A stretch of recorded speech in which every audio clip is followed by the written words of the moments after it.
On the 9th of February 2002, a woman sat at a hospital bedside in London and watched her mother die. The world knew the mother as Princess Margaret, the Queen's glamorous, wounded sister. Almost nobody knew the daughter at all, and that was exactly how she had wanted it. She had been born into the most watched marriage in Britain, a union that curdled into cruelty and cold silences and photographs the whole country stared at. Everyone around that marriage performed the drama, or was broken by it. She did neither. She walked quietly out of the wreckage into paint and a private name and a small church wedding, and took no title she did not need. She walked away. And somehow, that was the most loyal thing anyone in that family ever did. If you have ever wondered about the people who stood just outside the famous photograph, the quiet ones the headlines never caught, subscribe and stay to the end, because this is one of those lives. Chapter 1. The girl born at the center of the storm. She arrived on the first morning of May, 1964, seventh in line to a throne, the only niece the Queen would ever have. The place was Kensington Palace, in the west of London, and the hour, by the reported account, was 20 minutes past 8 in the morning. Her name was set down in full as Lady Sarah Frances Elizabeth Armstrong-Jones, and she was the second child and the only daughter of Princess Margaret, Countess of Snowdon, and of Anthony Armstrong-Jones, the first Earl of Snowdon. From her first breath, she held a position no other child of her generation could claim. She was the sole daughter of the sole sibling of the reigning monarch, which made her, in the plain arithmetic of that family, the only niece of Queen Elizabeth II. To be seventh in line to the throne at birth is to be born close to the very heart of the nation's story. Ahead of her that morning stood the small crowd of cousins and elders who ordered the succession, and yet the gap between her and the crown was narrow enough that, had the world tilted only a little, she might have been carried much nearer to it. That was the shape of the family she entered. It gathered its children close to the center and watched them from every side. Being the only niece of the reigning queen gave the position a particular sharpness. There were royal cousins in plenty, but no other child could claim to be the single daughter of the monarch's only sibling, and that singularity fixed her, from her first morning, as a figure the public would always be curious about, whether or not she ever wished to be seen. And here is the quiet paradox the whole of her life would turn upon. The girl born at that center would spend her years moving steadily away from it. As the decades passed and new children were born to the wider family, her place in the line drifted downward, as such places always do, from 7th toward roughly 29th by the middle of the 2020s, with her own 2 sons following just behind her. A place in the line of succession is not a possession that a person keeps. It moves with every birth in the wider family, reordering itself as cousins and their children arrive. And so the same arithmetic that had set her 7th at the start carried her, and the 2 boys who would one day come after her at roughly 30th and 31st, steadily further from the crown with each passing year. That long, slow drift from the center of the family to its quiet edge is, in miniature, the shape of her whole life. She began at the heart of the most photographed household in Britain, and she ended it as the member of that household the public knew least of all, by her own steady and deliberate design. The word placed before her name, Lady, was a courtesy title, the kind carried by the daughter of an earl. It was hers from birth, and it asked nothing of her. She had not earned it, and could not lose it, and in later years, when she married, she would keep it in its plainest possible form, taking her husband's surname and nothing grander. The man she would marry was a commoner, and he received no title of his own. No new peerage was created for him. No elevation followed the wedding, And so the style she carried into her marriage was the same courtesy style she had held since the cradle, unchanged and unenlarged. The plainness of it was the point, though that lay decades ahead. At the beginning, there was only the infant in the great West London palace, wrapped in the attention of a family accustomed to being looked at. She was not the first child in the household. She had an older brother, David Armstrong-Jones, born on the 3rd of November 1961, roughly 2.5 years before her. He would in time become Viscount Linley, and later still, after the death of their father in 2017, the second Earl of Snowdon. The two children were raised together, close in age and close in temperament, and both would grow into notably private adults who kept their own counsel.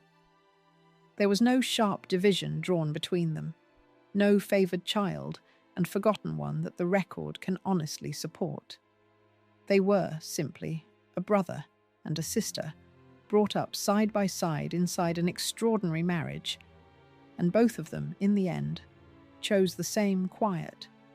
Her christening came a little over 2 months after her birth, on the 13th of July 1964, in the private chapel at Buckingham Palace. She was given 5 godparents, and the list of them is worth setting out in full because it maps precisely the world she was born into. There was Prudence, Lady Penn, a lady-in-waiting to the Queen Mother. There was Mrs. Jane Stevens, one of Princess Margaret's own ladies-in-waiting. There was Mrs. Marigold Bridgeman, a friend of her mother. There was David Fane, the 15th Earl of Westmoreland. And there was Anthony Barton, a friend of her father. 2 threads of a single family, the mother's circle and the father's circle, gathered around the font to stand for one small girl. The list mapped more than 2 threads, though. Prudence, Lady Penn, came from the household of the Queen Mother. Jane Stevens came from Margaret's own service. Marigold Bridgeman and Anthony Barton stood for the private friendships of the mother and the father, and the 15th Earl of Westmoreland set the older aristocracy beside them. To be given godparents drawn from such a circle was to be placed, from the font onward, at the meeting point of the monarch's family, the Queen Mother's household, and her parents' own chosen world. Look hard at the tight cluster of facts that fixed her at the very middle of things. A birth at Kensington Palace in 1964, a place 7th in line to the throne, the only niece of a reigning queen, a christening in a royal chapel with 5 godparents drawn from the households of the monarch and her sister, an older brother who would inherit an earldom. By any measure of nearness to power, she began as close to the summit as a child could be without being an heir. The whole drama of her life is that she treated this inheritance as something to step back from rather than something to spend. For that is the essential fact of who she was and who she chose to become. She was born into the single most scrutinized, most photographed, most publicly troubled royal marriage of her generation, and she grew into the one member of that story who neither performed for the cameras nor collapsed beneath them. She would train and work as a professional painter under her maiden name. She would undertake no official royal duties. She would give, across a lifetime, almost no interviews at all. And yet, by every documented account, she would remain inside the innermost circle of the family she so quietly withdrew from. Her story is a concealment of an unusual kind. There was no buried scandal to hide, no burned letter, no photograph locked away. The thing kept out of view was herself, a life of real substance lived so privately that the public barely knew it was there. That concealment had to begin somewhere, and it began here, in a nursery inside apartment 1A at Kensington Palace, in a household that already contained more tension than any child could have named. The marriage into which she had been born was, in that first year, still admired across the world as a fairy story come true. Her father was celebrated, her mother adored, and the great renovated apartment around them was newly finished and full of beautiful things. The cracks that the biographers would later trace, the quarrels and the silences and the antagonistic little notes, were not yet visible from the outside, or perhaps not yet there at all. How far she would eventually travel from that centre only makes sense against how dazzling the centre first appeared.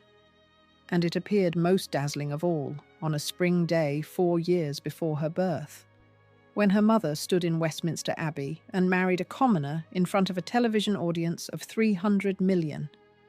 That is where the household began, and it is where her story truly opens. Chapter 2. The Commoner Who Married a Princess. 4 years before she was born, her mother had married a photographer in front of 300 million people. The date was the 6th of May, 1960, and the place was Westminster Abbey, the most solemn stage the country possessed. Into it walked Princess Margaret, the younger sister of the Queen, one of the most photographed women in the world, to be married to a man with no title, no great estate, and no drop of royal blood. His name was Anthony Armstrong-Jones, and he was a professional photographer. Nothing quite like it had happened in living memory, and the whole planet, it seemed, wished to watch. The story of how they came to that altar had begun some years earlier. They had first met in April 1956, when he photographed the wedding of two of Margaret's friends, Anne Coke and Colin Tennant, a name that would return again and again in the family's story. They reconnected in 1958, and the acquaintance became something deeper and more serious. He proposed to her at Balmoral, the royal retreat in the Scottish Highlands, and the engagement was announced to the public on the 26th of February 1960. For a princess who had, a few years before, been forced to give up the man she loved, the freedom to choose a husband of her own carried an enormous private weight. The man she had given up had a name the whole country knew. In 1955, Princess Margaret had been forced to renounce Peter Townsend, the man she loved, and that renunciation had been one of the defining public episodes of her early life. To stand in the Abbey 5 years later and marry a man of her own choosing was, for a woman who had once been denied that choice, a freedom heavy with everything that had come before it. This time there was no obstacle the palace would not clear. That she chose a commoner at all was itself remarkable. The sister of the Queen might have been expected to marry within the narrow world of European royalty or the British aristocracy, and instead she married a professional photographer, a man who worked for his living behind a camera. It was a break with the pattern of centuries, and it was greeted, at least at first, as a sign that the monarchy might be loosening into something more modern and more human. And so the country prepared for a spectacle. The wedding on the 6th of May was the first royal wedding ever broadcast on television, and the decision to open the ceremony to the cameras transformed it from a court occasion into a national and global event. The choice to let the cameras in was itself a departure. A royal wedding had always been a thing the public glimpsed from the pavement or read about the next morning, and here, for the first time, the ceremony itself was carried live into ordinary front rooms across the country and beyond. The scale of the audience is the thing that still astonishes. An estimated 300 million people watched worldwide, some 20 million of them in Britain alone. The wedding breakfast that followed gathered around 150 guests. A princess of the blood, a commoner with a camera, the ancient Abbey, the 6th of May 1960, 300 million pairs of eyes. Those few figures, taken together, measure just how bright the light was that shone on the household Sarah would be born into. The man at the centre of it was, by every account, extraordinarily gifted. Anthony Armstrong-Jones was charming, quick, and enormously talented with a camera, one of the most stylish photographers of his day, and he arrived in the royal family as something genuinely new, a working artist who had earned his place rather than inherited it. To marry a princess and remain a plain mister, however, was a difficulty the palace resolved in its own way. On the 6th of October 1961, he was created Earl of Snowdon. The timing was deliberate. The title came before the birth of his first child, so that the children of the marriage would themselves carry titles and take their proper place in the order of the family. His son David arrived the following month, and Sarah would follow in 1964, both of them born to an earl and a princess, both of them folded from birth into the peerage. There was, in those first years, a sense that this marriage represented something modern and hopeful for the monarchy. Here was a princess who had chosen for herself, and a husband who brought glamour, wit, and a genuine artistic eye into a family often accused of stiffness. The couple moved among photographers and designers and stage people as easily as among courtiers. It was a world of the arts as much as of the court, and it suited a man whose whole standing rested on his talent rather than his birth. For a princess whose earlier hopes of choosing for herself had once been denied, marriage to such a man seemed to promise a life with more air in it, a household that opened its doors to the creative and the fashionable as readily as to the titled. They were young, they were beautiful, and they were watched with an appetite that never seemed to fade. The great apartment at Kensington Palace, newly done up, became a setting for a life that looked, from the outside, like the most enviable in the land. It is important to hold that picture clearly, because everything that follows depends upon the height from which it fell. At its dazzling beginning, the marriage of Princess Margaret and the Earl of Snowdon was admired around the world. The husband's talent was real. The wife's charm was real. The love at the start appears to have been real as well. Anne de Courcy, whose biography of Snowdon was written with his own cooperation, would later describe it as a passionate marriage before she described its slow disintegration, and the passion is the part that came first. Whatever the cruelty the years would bring, it grew out of something that had once been ardent and alive. For the child not yet born, this was the foundation stone. She would enter a household still bathed, in 1964, in the afterglow of that Abbey wedding, a household whose master was one of the most famous photographers alive and whose mistress was the Queen's own sister. By the time she was born, her father had held his earldom for 2.5 years, her brother had arrived to secure the line, and the marriage had already been photographed, filmed, and celebrated more thoroughly than almost any other in the land. The public knew the couple as a kind of royal romance made flesh. The renovated rooms, the celebrated friends, the constant press attention. All of it made the marriage seem less like an ordinary union and more like a permanent performance, staged for an audience of millions who never tired of the show. That was the paradox waiting at the heart of her early world. The very qualities that made her parents so admired, the glamour, the visibility, the sense of a life lived always in front of a lens, were the qualities that would, in time, help to pull the marriage apart. A union conducted so publicly had little room left for the private repair that ordinary marriages depend upon. But in the first years of Sarah's life, none of that was yet plain. The photographs still showed a handsome couple and their 2 small children, and the country still believed the fairy story it had watched unfold in the Abbey. The setting for that story was never a single place. It was a scattering of houses, each one belonging to a different branch of the family, and each one holding a different version of who the Snowdons were. A grand apartment in a London palace, a garden estate in the Sussex countryside, heavy with the father's family history, and a small green island in the Caribbean, given to her mother as a wedding present. where the most glamorous and most reckless chapters of the marriage would be played out.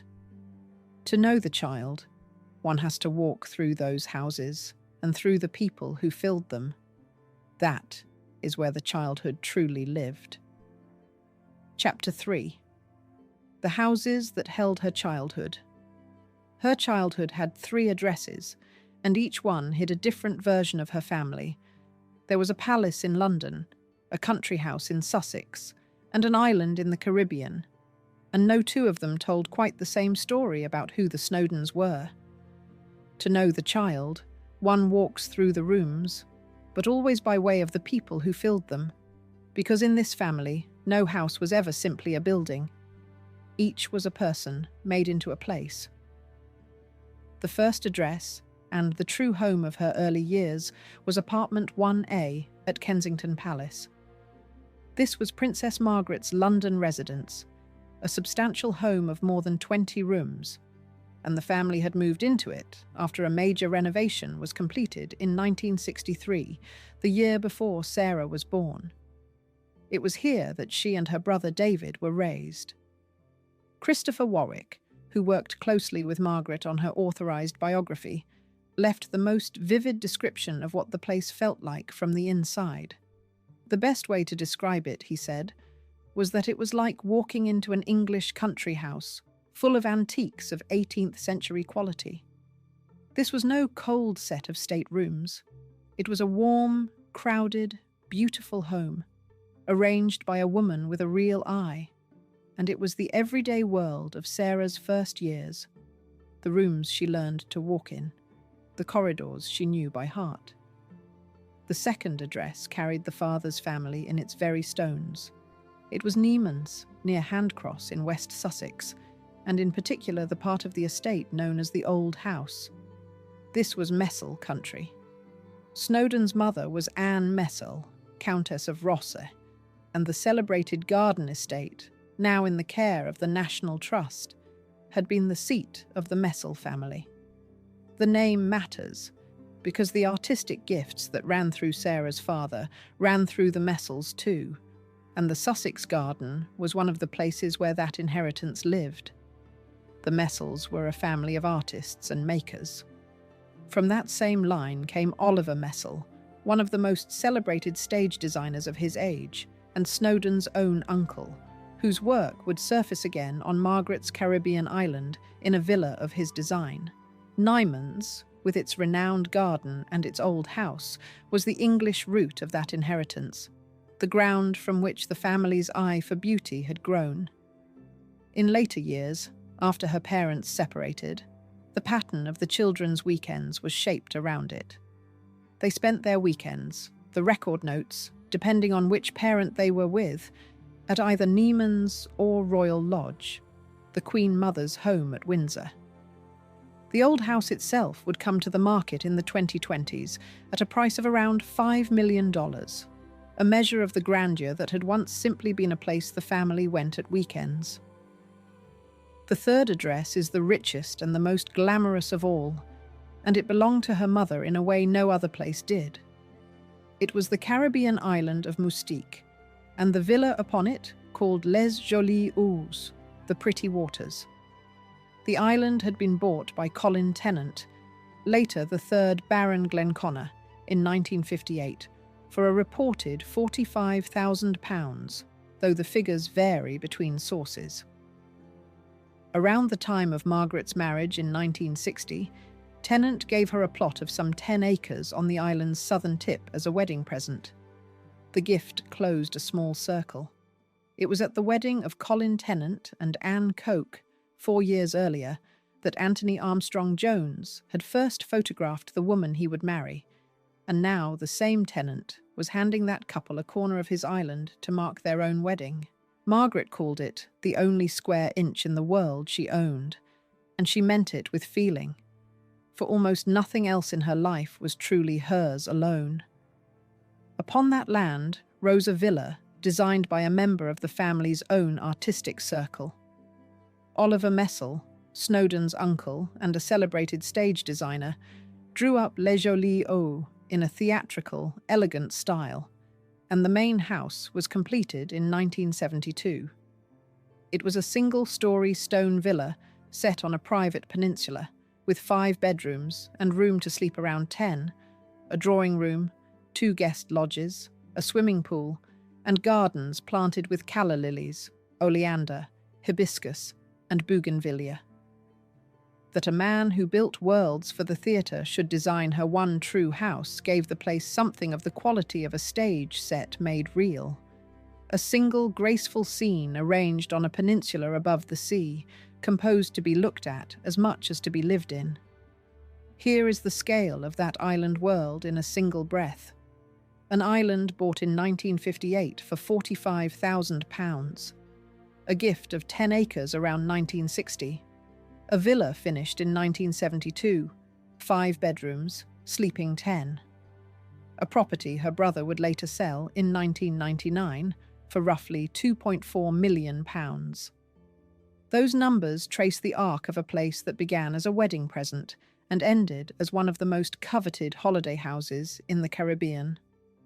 Mustique was, in Margaret's hands, a playground of what has been called royals, rock stars, and runaways. Among the documented regulars were Mick Jagger and David Bowie, and the flamboyant host of the whole scene was Colin Tennant himself. It was a specific and dazzling corner of the 1970s, where old aristocracy met new celebrity in the sun, far from the grey formality of London. This was the particular alchemy of the place, an aristocrat's private island, turned into a stage where titled families and rock musicians mixed on equal terms. And at the centre of it stood Margaret, who owned the 1 square inch that was truly hers and presided over the scene as its most famous guest. It was also, in time, the place where the most damaging chapter of Margaret's private life would be played out and photographed. But that lay ahead. In the years of Sarah's childhood, Mustique was simply the bright, warm, faintly wild world that her family belonged to, the island her mother loved above all other places. A word of honesty is owed about that island, though. There is no hard-sourced anecdote that places the child Sarah at any particular scene upon Mustique. No documented episode of her among the famous guests. What can be said with confidence is that this was the world she grew up around, the atmosphere of her family's holidays and her mother's happiness, rather than a set of recorded moments involving the girl herself. The island belongs to the story as background and inheritance, the glamorous stage upon which the adults performed, watched, one imagines, by children who were mostly kept to the edges of it. 3 houses, then, and 3 faces of a single family. The London Palace, with its country house warmth and its 18th century antiques, was the mother's taste made solid. The Sussex garden was the father's messel blood, the artistic line that would matter so much to Sarah later. And the Caribbean villa was the mother's one true possession, designed by the father's uncle, gifted by the man who had introduced her parents to one another in the first place. Every wall of her childhood, in other words, was built out of a relationship. There was no neutral ground, no house that did not carry the weight of some person in the story. That is the crucial thing to carry forward from these rooms. The child moved through settings of real splendor, but each of them was charged with the presence of the adults who owned them and the tensions that ran between those adults. The palace apartment, so warm and so admired, held a marriage that was already, in the private accounts, beginning to cool. And in that same apartment, according to one of the people closest to her mother, cruel little notes would soon start to appear, tucked away where only Margaret would find them. Before that darkness is opened, though, there is one more inheritance to trace. The gentlest and most lasting one her father ever gave her, the way of looking at the world that would become her whole life's work. Chapter 4. The eye she inherited from her father. The one thing her father gave her that never hurt anyone was the way he taught her to see. Anthony Armstrong-Jones was, whatever else the biographers would come to say of him, one of the most famous photographers alive, a man whose entire art was the act of looking, of framing a face or a room or a fall of light and making it hold still long enough to be understood. He had come into the royal family as a working artist, a man who earned his living behind a camera at a time when few in that world earned a living at all. And by the time his daughter was old enough to watch him, his name stood among the most celebrated in his trade. That gift, the trained and hungry eye, passed to his daughter as cleanly as it passed to anyone, and of all the things she inherited from a complicated man, it is the one that carried no wound inside it. It gave, and it went on giving, for the whole of her life. She grew up, in fact, with two visual eyes upon her, one from each parent. Her mother took the children antiquing and to galleries, moving them through rooms of paintings and objects, teaching them, without lessons, how to look and how to judge and how to love a beautiful thing. This was a real education in the eye, given not in lessons, but in the ordinary outings of a childhood, in the antique shops and the galleries, and the long looking that her mother made a habit of. Margaret had furnished the Kensington apartment herself, filling it with antiques of a quality that visitors remembered. And to grow up among such things, chosen by a mother who cared about them, was to be taught the difference between the ordinary and the fine long before anyone put a name to the lesson. Her father was the professional, the man for whom seeing was a trade and a triumph. Between the two of them, the household ran on images. The walls of the Kensington apartment were hung with the fruits of the mother's collecting eye, and the father's camera was never far away.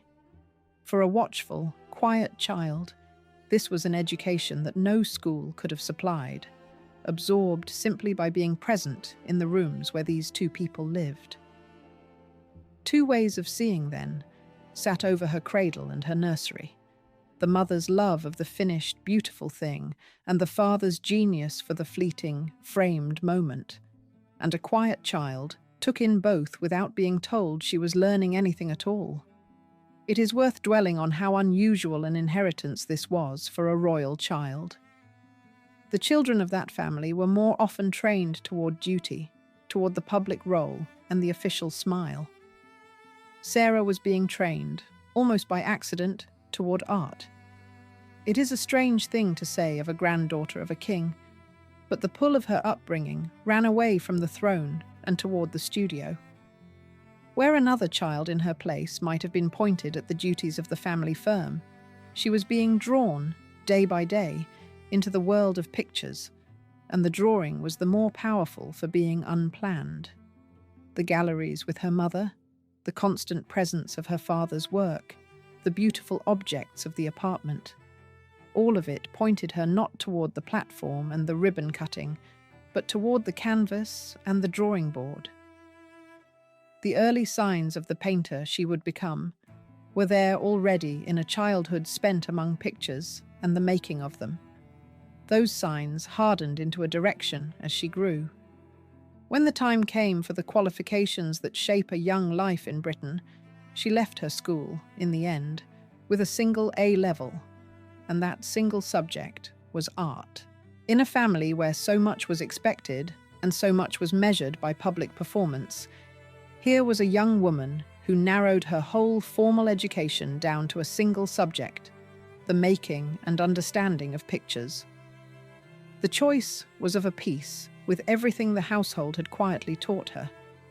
A girl, raised among galleries and cameras and beautiful objects, had grown up surrounded by pictures, and when the moment came to choose, she chose them and let the rest fall away. It was an early and telling refusal of the broader royal path, a quiet insistence that her life would be organized around the eye rather than the crown. Everything about this inheritance was private in its nature. A photograph is taken by one person looking through one lens. A painting is made by one hand alone in a room. The arts that Sarah was drawn toward were solitary arts, arts of withdrawal and attention, the opposite in every way of the great public spectacle her parents' marriage had become. Where her mother's life was lived in front of 300 million people, the life the daughter was quietly preparing for would be lived at an easel, in a studio, under her own maiden name, with the door closed. The eye her father gave her turned out to be the instrument of her escape, the trained gift that would let her build an identity entirely her own, insulated from the machinery of royalty. The two eyes she had been given, the mother's for the beautiful object and the father's for the court image, would fuse into a single working habit of looking, and she would carry it out of the palace and into a professional life of her own making. Here lies the tension the whole story must hold. The same father who gave Sarah this untroubled gift was, at the same time, helping to wreck her mother's marriage from the inside. The man of the camera, the man of the trained and loving eye, was by the accounts of Anne de Courcy and others a man driven, as she put it, by work and sex, unfaithful and difficult, a source of much of the coldness that was gathering in the household. The daughter received from him the best thing he had to give, and stood at a slight remove from the worst. She kept, by every account, a genuine bond with her father that survived all of it, even as the marriage he was part of came apart around her. The work that de Courcy named was the very thing that had made him, the photography that filled magazines and defined a look, and it was also the thing that took him away from home and toward the assistants and companions of his professional world. The same restless energy fed the art and the betrayals alike, and the daughter inherited only the first half of it, the seeing, without the wandering that came bound up with it in the father. Two truths held in one hand, the eye that never hurt anyone, and the conduct that hurt a great deal. For now, though, in the years of her early childhood, the world she moved through was still, on its surface, whole. The marriage still stood. The family still gathered in the warm London apartment and the Sussex garden and the bright island villa. The photographs still showed a handsome couple and their two children, and the public still believed in the romance it had watched begin in Westminster Abbey. A watchful girl was learning to see, guided by a mother's collecting eye and a father's famous one, and the storms that the biographers would later chart had not yet broken into open view. This was the child's world, at what looks from the record like its apparent peak. But the peak was narrow, and the ground beneath it was already shifting. Even in these years, according to Lady Glenconnor, who served her mother as a lady-in-waiting and knew the household from the inside, small, cruel notes had begun to appear in the apartment, hidden among the pages of Margaret's books, in her glove drawer, tucked between her handkerchiefs, waiting to be found. The house that looked so whole from the outside was quietly filling with these little written wounds. The child was learning to see the beauty in the world her parents had built. What the adults were leaving for one another, folded among the gloves, was a different kind of message altogether. And it is there, among the hidden notes, that the true state of the marriage begins to show. Chapter 5. The notes hidden in the glove drawer. Somewhere inside the Kensington Palace apartment, a mother kept finding cruel little notes tucked among her gloves, and her small daughter grew up in the rooms where they were left. The residence was apartment 1A, a home of some 20 rooms that the biographer Christopher Warwick once compared to walking into an English country house, all 18th century antiques and quiet grandeur. Sarah Armstrong-Jones and her older brother David were raised inside it. From the outside, it was the address of the most glamorous royal marriage in Britain, the princess and the photographer who had dazzled a watching country. On the inside, according to the people who later wrote the marriage down, it was becoming something colder and stranger, a household where affection had curdled into a private cruelty conducted in silence and on scraps of paper. The renovation that finished the year before the girl was born had made the apartment newly beautiful, and into that beauty the family had moved barely a season ahead of her arrival. The setting was warm, admired, and full of fine things, and it was precisely inside such a setting that the coldness the biographers describe took root. The most measured account of that souring came from Anne de Courcy, whose book, Snowdon. The biography was published in 2008 and written with Lord Snowdon's own cooperation. De Courcy described the slow disintegration of a passionate marriage.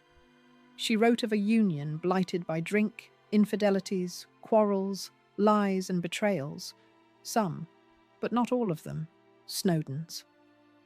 That last clause matters, and the script keeps it, because de Courcy did not paint one villain and one victim.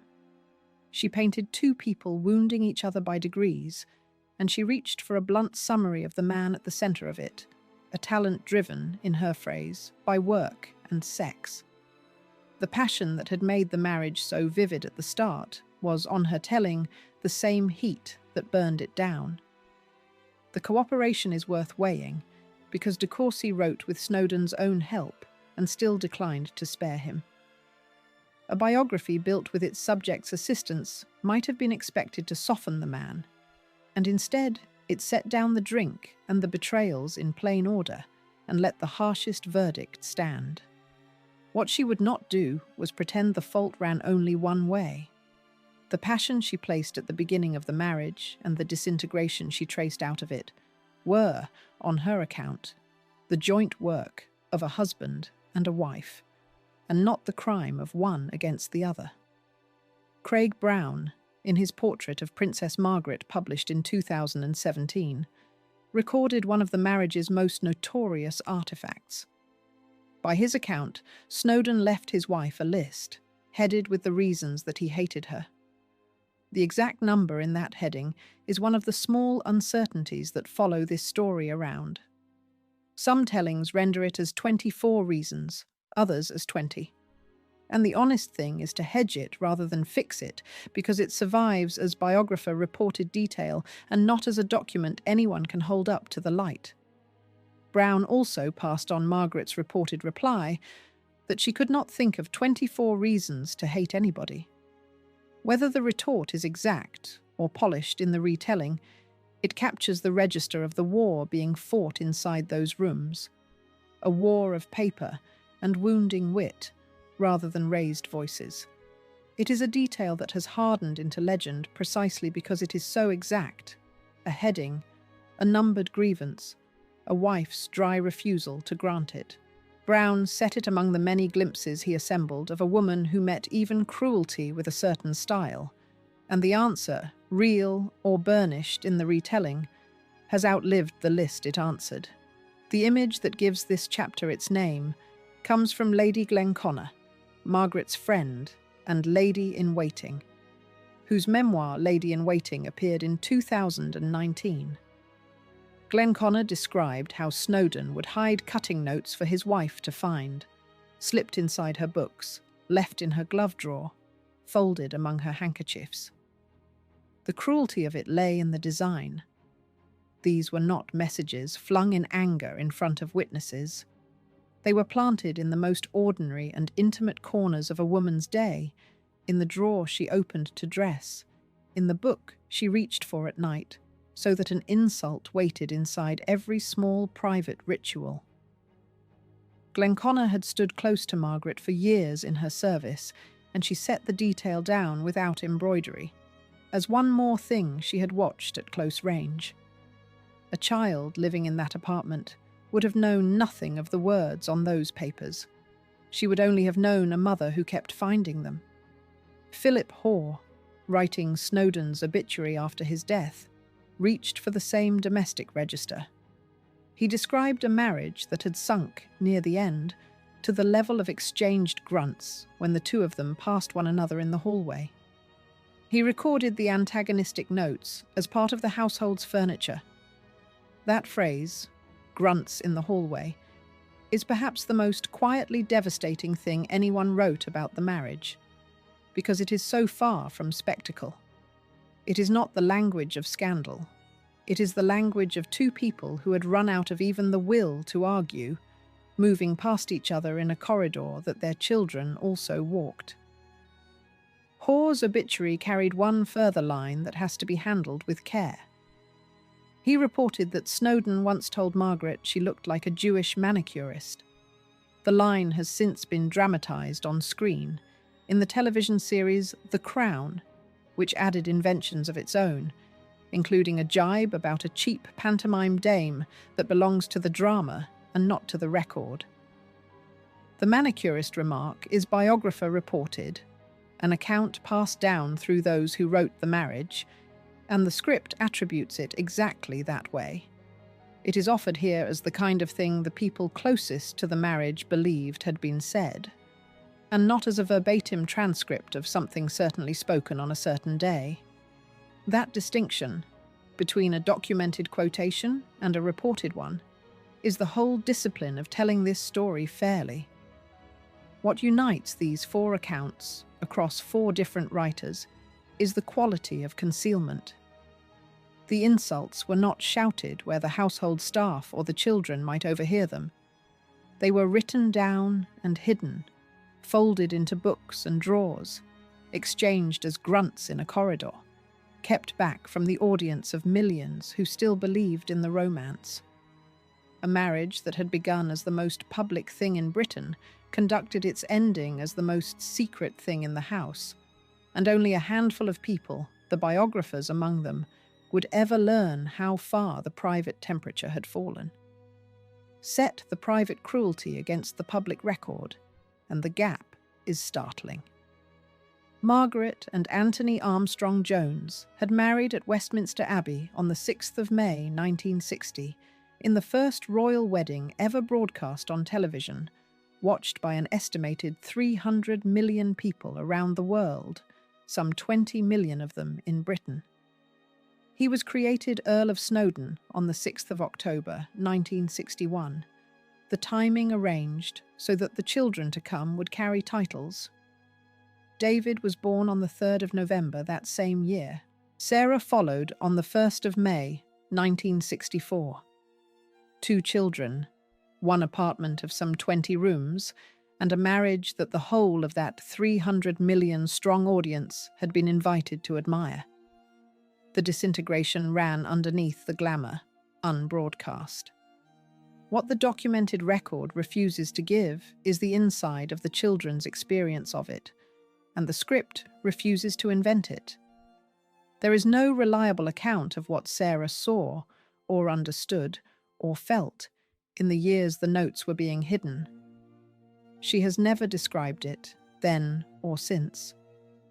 She can only be placed in the house, a small girl in the rooms where a marriage was quietly failing, close enough to a mother who kept finding cold little messages among her gloves. Everything beyond that placement would be fabrication, and this is a life whose truest fact is how little of it the subject ever chose to narrate.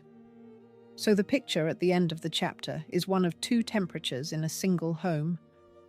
Above, the admired couple, the photographs, the island in the Caribbean, the sense of a modern royal marriage that had thrown open the palace windows. Below, the drink, the infidelities, the antagonistic notes, the grunts in the hallway, the drawer that could not be trusted to hold only gloves. The biographers agree on the direction of travel, even when they differ on the details. The passion did not cool into indifference and stop there. It sharpened into something that had to be hidden from the public and could not be hidden from the household. And the 2 people conducting that private war had, between them, been unfaithful in ways that were about to stop being private altogether, because the betrayals were producing consequences that no glove drawer could conceal. Chapter 6. 2 people and all their betrayals. The marriage broke on both sides, and the evidence of it kept arriving in the world as living children. That is the hardest fact of the Snowdon marriage to hold, harder than any hidden note, because a note can be burned and a person cannot. The infidelities that De Courcy and the rest catalogued were not abstractions or rumours that faded. Some of them had names and birthdays and futures, and one of them was born only months after the wedding at Westminster Abbey that 300 million people had watched. The scandal of the Snowdon marriage, then, was never only a matter of feeling gone cold between two people. It left a trail of documented consequence, and the trail began almost at once. Anne de Courcy's biography, written with Snowdon's cooperation, laid out the pattern without flinching. His infidelities were serial. Across her account and the later press, the liaisons attached to his name included Gina Ward, Lady Jacqueline Rufus Isaacs, Camilla Fry, and, in the marriage's final stretch, his own assistant, Lucy Lindsay Hogg. De Courcy's summary of the man, that he was driven by work and sex, was not cruelty on her part, but compression. The work made him one of the most celebrated photographers alive. The sex ran alongside the marriage from very near its beginning and never truly stopped. These were names gathered across the biography and the later press, rather than confessions volunteered, and they span the whole length of the marriage, from its earliest months to its last, the private traffic of a man whose brilliance in public never slowed the disorder underneath it. The clearest proof of how early it began is a woman named Polly Fry. She was born months after the 1960 wedding, and for decades the question of her father hung as gossip rather than fact. It was later settled, not by confession, but by testing. A DNA test confirmed that Snowdon was Polly Fry's father. The arithmetic of that is stark. The marriage that a nation had watched consecrated in an abbey had, within its first year, already produced a child outside itself. The betrayals were not a late collapse under strain. They were braided into the union from the start. The timing is the part that refuses to soften. A wedding at Westminster Abbey in the May of 1960, watched by an audience counted in hundreds of millions, and within the same handful of months, a child conceived beyond it. The first betrayal did not creep in after years of disappointment had ground the marriage down. It was there almost before the wedding guests had reached home, which means the household Sarah would be born into 4 years later had never, across the whole of its existence, quite been the thing the public took it for. Camilla Fry's name sits quietly among the liaisons the biographers set out, and the child born in that first year became, decades on, the living proof of how soon the pattern had set. Margaret was not a bystander to the ruin. The biographers are consistent that she took her own lovers, that the unfaithfulness ran in both directions, and de Courcy's careful phrase, some, but not all of them, Snowdon's, was written precisely so that the wife would not be mistaken for a saint married to a sinner. They name fewer of Margaret's liaisons than her husband's, but they are equally firm that she did not go without them, and that the failing of the marriage was a shared enterprise rather than a solitary crime. This is the balance the script has to keep. It would be easier and falser to tell the story as one guilty husband and one wronged wife.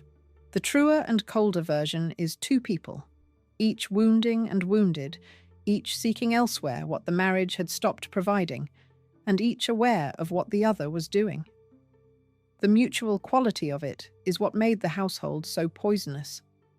Neither could claim the high ground, and so neither surrendered it.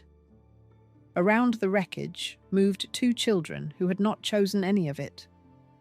David and Sarah were roughly 2.5 years apart, raised together through the years the marriage was failing.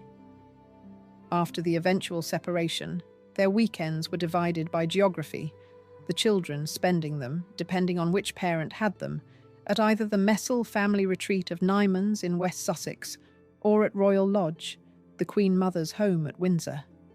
That single logistical detail, weekends parcelled out between houses and parents, is the sort of thing that never makes a headline and shapes a childhood entirely. It is the ordinary machinery of a broken marriage, the shuttling and the dividing, laid over a family whose every larger movement was watched by the world. The two addresses were, in their way, a map of the divided family. Niemans carried the father's Messel blood, the Sussex garden his family had made famous. Royal Lodge at Windsor was the Queen Mother's house.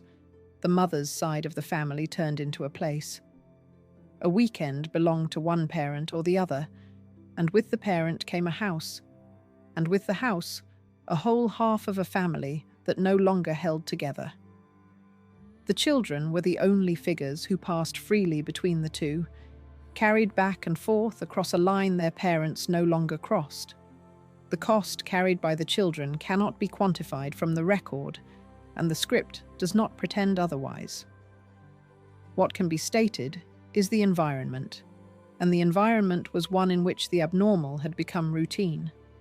A father with a separate romantic life conducted more or less in the open, a mother doing the same, notes among the gloves, grunts in the hallway. To a child, the strangeness of a home is invisible because it is simply home, the only weather there is.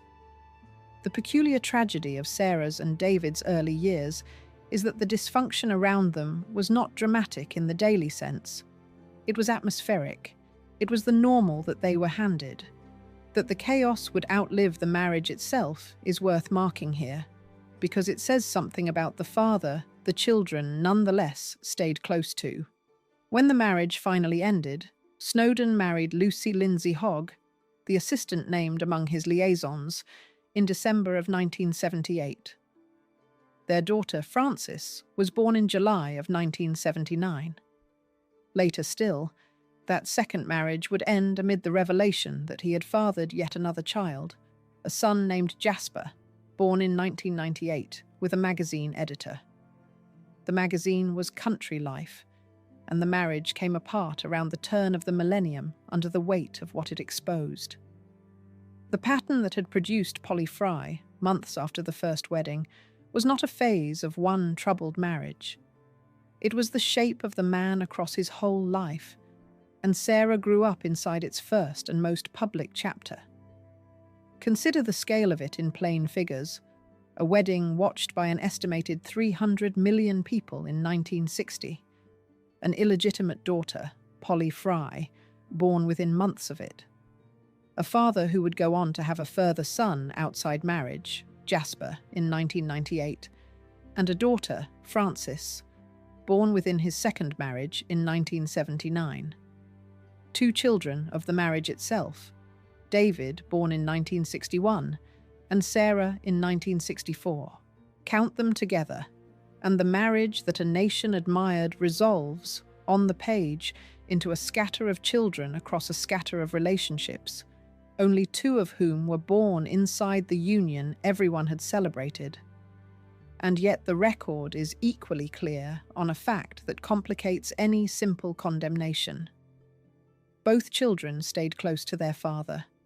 The same man whose infidelities helped wreck their mother's marriage had also given Sarah the one inheritance that would matter most to her: the trained eye, the way of seeing that became a craft and then a shelter.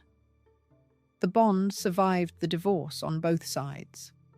David and Sarah did not divide the world into a good parent and a bad one, and the script honors that refusal rather than tidying it away. The father was the source of the chaos and the source of the gift, and both things were true at once, in the same person, in the same house. The mother, for her part, was moving toward a relationship that would take the private war and hand it to the public in the most humiliating way imaginable. The betrayals of the marriage had so far stayed, mostly, inside the family and the biographies, whispered rather than photographed. That was about to change on a beach in the Caribbean. Margaret had met a young man through the same aristocratic set that owned her island, a man 17 years her junior, and what had been a marriage failing in private was about to become a marriage failing on the front page of every newspaper in Britain, with 2 children old enough, now, to read. Chapter 7. The Gardener and the Photographs on the Beach. In the winter of 1976, a set of holiday photographs from a Caribbean island ended a royal marriage in public. The man beside Princess Margaret in those pictures was Roddy Llewellyn, a landscape gardener 17 years younger than she was. She had met him a few years earlier, around 1973, through the tenant set that revolved around Mustique, the island where she owned a plot of land and the villa called Les Jolies Eaux. For a while, the relationship had stayed within that private, aristocratic, bohemian world of hosts and houseguests and warm evenings far from London. Then a photographer got the pictures, and the private world ended. Llewellyn had come into her life through that circle around 1973, a young man of no great fortune whose trade was landscape gardening. And for something close to 3 years, the connection had remained a private matter among friends. The gap in their ages was the detail the world would seize on. He was 17 years her junior, young enough to be spoken of as a boy beside a woman well into middle life, and in the crude reckoning of scandal, that distance counted for almost everything. By the winter, the pictures ran. The marriage to Snowdon had been legally intact for 16 years and emotionally finished for most of them. Llewellyn was not the cause of that collapse. He arrived on the record years after the drink and the infidelities and the hidden notes had already done their work, and he became the occasion of the public rupture rather than its origin, the figure the cameras happened to catch when a long private failure finally surfaced into daylight. The images themselves were, by the standards of scandal, almost tame. Margaret and Llewellyn in swimwear, on the island, in the sun. What made them detonate was not their content, but their subject, the sister of the Queen, a married woman and a mother of 2, photographed at ease with a man half a generation her junior, while her marriage to Lord Snowdon still legally stood. They were published in February of 1976, and the British tabloids fell on them with an appetite that had been building for years. The marriage that the biographers had described disintegrating in private was now disintegrating on newsprint in front of the whole country in the crudest possible frame. The language the press reached for was savage. Margaret was branded a cradle robber, the phrase turning her into a predator and Llewellyn into her prey. The age gap made the whole of the story. The savagery was not confined to the newspapers. In Parliament, one member of Parliament called her a royal parasite, a phrase aimed at her cost to the public purse and her private life at once, and the fact that it was said in the House rather than a gossip column gave it a weight the tabloids could not manufacture on their own. A princess who had been, at her wedding, the glamorous modern face of the monarchy was now a figure that politicians and editors competed to condemn. What has to be held steady against all this noise is the position of the 2 children. Sarah was 11, turning 12, in the winter those photographs ran. Her brother David, then 14, stood in the same position beside her. She was not an infant, shielded by not yet understanding. She was a child of an age to read a newspaper, to overhear a conversation cut short when she entered a room, to register that the woman being called a parasite in Parliament and a cradle robber on the front pages was her mother. The record does not tell what she made of it, and the script will not invent what she made of it. What it can state is the simple, brutal alignment of the calendar. The most public humiliation of Princess Margaret's life arrived at the exact moment her daughter was old enough to know exactly what was being said. The world that produced the scandal deserves a moment because it framed everything. Mustique had been bought by Colin Tennant, later Baron Glenconner, in the late 1950s, and around the time of Margaret's 1960 marriage, he had given her a plot of some 10 acres on the island's southern tip as a wedding present. On it, Snowdon's own uncle, the stage designer Oliver Messel, had designed the Villa Les Jolies Eaux, its main house completed in 1972. Margaret made the island a playground of what has been called royals, rock stars and runaways. with figures like Mick Jagger and David Bowie among the documented regulars and Colin Tennant as its flamboyant host. It was a place designed for private pleasure and impossible discretion, and it was on that same island that the Llewellyn affair was both conducted and finally photographed. The setting that had promised escape delivered exposure. Colin Tennant was the impresario of the whole enterprise, the man who had brought Margaret and Anthony Armstrong-Jones together in the first place, and who had then handed her the island where her marriage would be photographed to death. The circle he gathered on Mustique mixed old titles with new fame, aristocrats beside musicians, the kind of company in which a princess and a young gardener could meet without anyone thinking to remark on it. It was a world built for pleasure and for privacy, and it kept its secrets well until the single afternoon a long lens found the two of them together and sent the images north. There was a bitter symmetry in the setting. The villa in which the affair unfolded had been designed by Oliver Messel, Snowdon's own uncle, and it stood on land given to mark Snowdon's own wedding to Margaret. The house that the husband's family had built for the marriage became the house in which the wife was photographed with another man.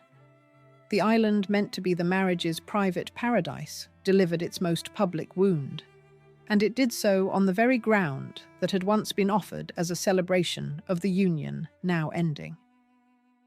The figures around the scandal tell their own story of scale. Roddy Llewellyn was 17 years Margaret's junior. The island plot ran to some 10 acres. The villa was completed in 1972. The photographs were published in February of 1976. Margaret had married in 1960, 16 years before those pictures ran, and her daughter, born in 1964, was 11, turning 12 when they did. Set those numbers in a row, and the arc is legible at a glance. A marriage of 16 years reaching its public ending on a 10-acre gift that had been given to celebrate its beginning. The deeper shift the photographs caused was one of category. Until that February, the collapse of the Snowdon marriage had been, in the strict sense, a private matter, however many people whispered about it. The cruelty lived in biographies not yet written, and in a glove drawer nobody outside the household could open. The Mustique pictures moved the whole thing across a line. The family's private war became a national spectacle, a thing debated in Parliament and splashed across every breakfast table, a story the public felt entitled to hold opinions about. For the children of the marriage, that shift changed the nature of the wound. It was one thing to live inside a failing home. It was another to watch that home fail in a medium the entire country consumed. It is in exactly this stretch of the story that the shape of Sarah's later life starts to make sense, though the choices themselves were still years off. A child who watched her mother turned into a headline, into a phrase snarled in the House of Commons, into a photograph the whole nation felt free to judge, was being given, whether or not she could name it at the time, a complete education in the cost of being visible. The other members of the family met that same visibility by feeding it or by fighting it. The daughter, watching, was being shown a third way, that a person might simply decline to be seen at all, and it is that third way she would spend her adult life demonstrating. The script does not claim she drew a conscious lesson from it at 11. It only marks that the lesson was there to be drawn, laid out on every front page. In the winter, she turned 12. Because the photographs did more than embarrass. They forced a decision that could no longer be delayed. A marriage could limp along for years in private on grunts and hidden notes, but a marriage exposed like this, condemned in Parliament, could not simply continue in the dark. The pictures on the beach made the informal collapse formal. Within weeks of their publication, the machinery of a royal separation, and then something rarer and more final than a separation, would begin to move. and the girl turning 12 would find herself the child at the center of the first royal ending of its kind in generations. Chapter 8. The first divorce in a generation. The separation was announced when she was 12, and the divorce came through when she was 14. In March of 1976, weeks after the Mustique photographs had run, Princess Margaret and Lord Snowdon formally separated. The announcement made official what the country had already been shown. The marriage that had opened at Westminster Abbey before an audience of 300 million was over, in all but the last legal formality, and Sarah Armstrong-Jones, 11 turning 12, was one of the two children whose family had just been declared broken in a palace statement. The separation followed the beach photographs by only a matter of weeks. What had taken 16 years to fail in private took barely a month to be made official once it had failed in public, and a few measured lines from the palace in the March of 1976 did the work, confirming to the country what the country had already watched for itself. The divorce itself was finalized in the summer of 1978, when Sarah was 14. What made it historically heavy was the rarity of it at that level of the family, rather than the unhappiness behind it, unhappiness being common enough. This was the first divorce of a senior royal in generations. One framing, from History.com, calls it the first in 77 years, reaching back past everything in between to the divorce of Victoria Melita of Saxe-Coburg and Gotha in 1901. 77 years is a long silence to break.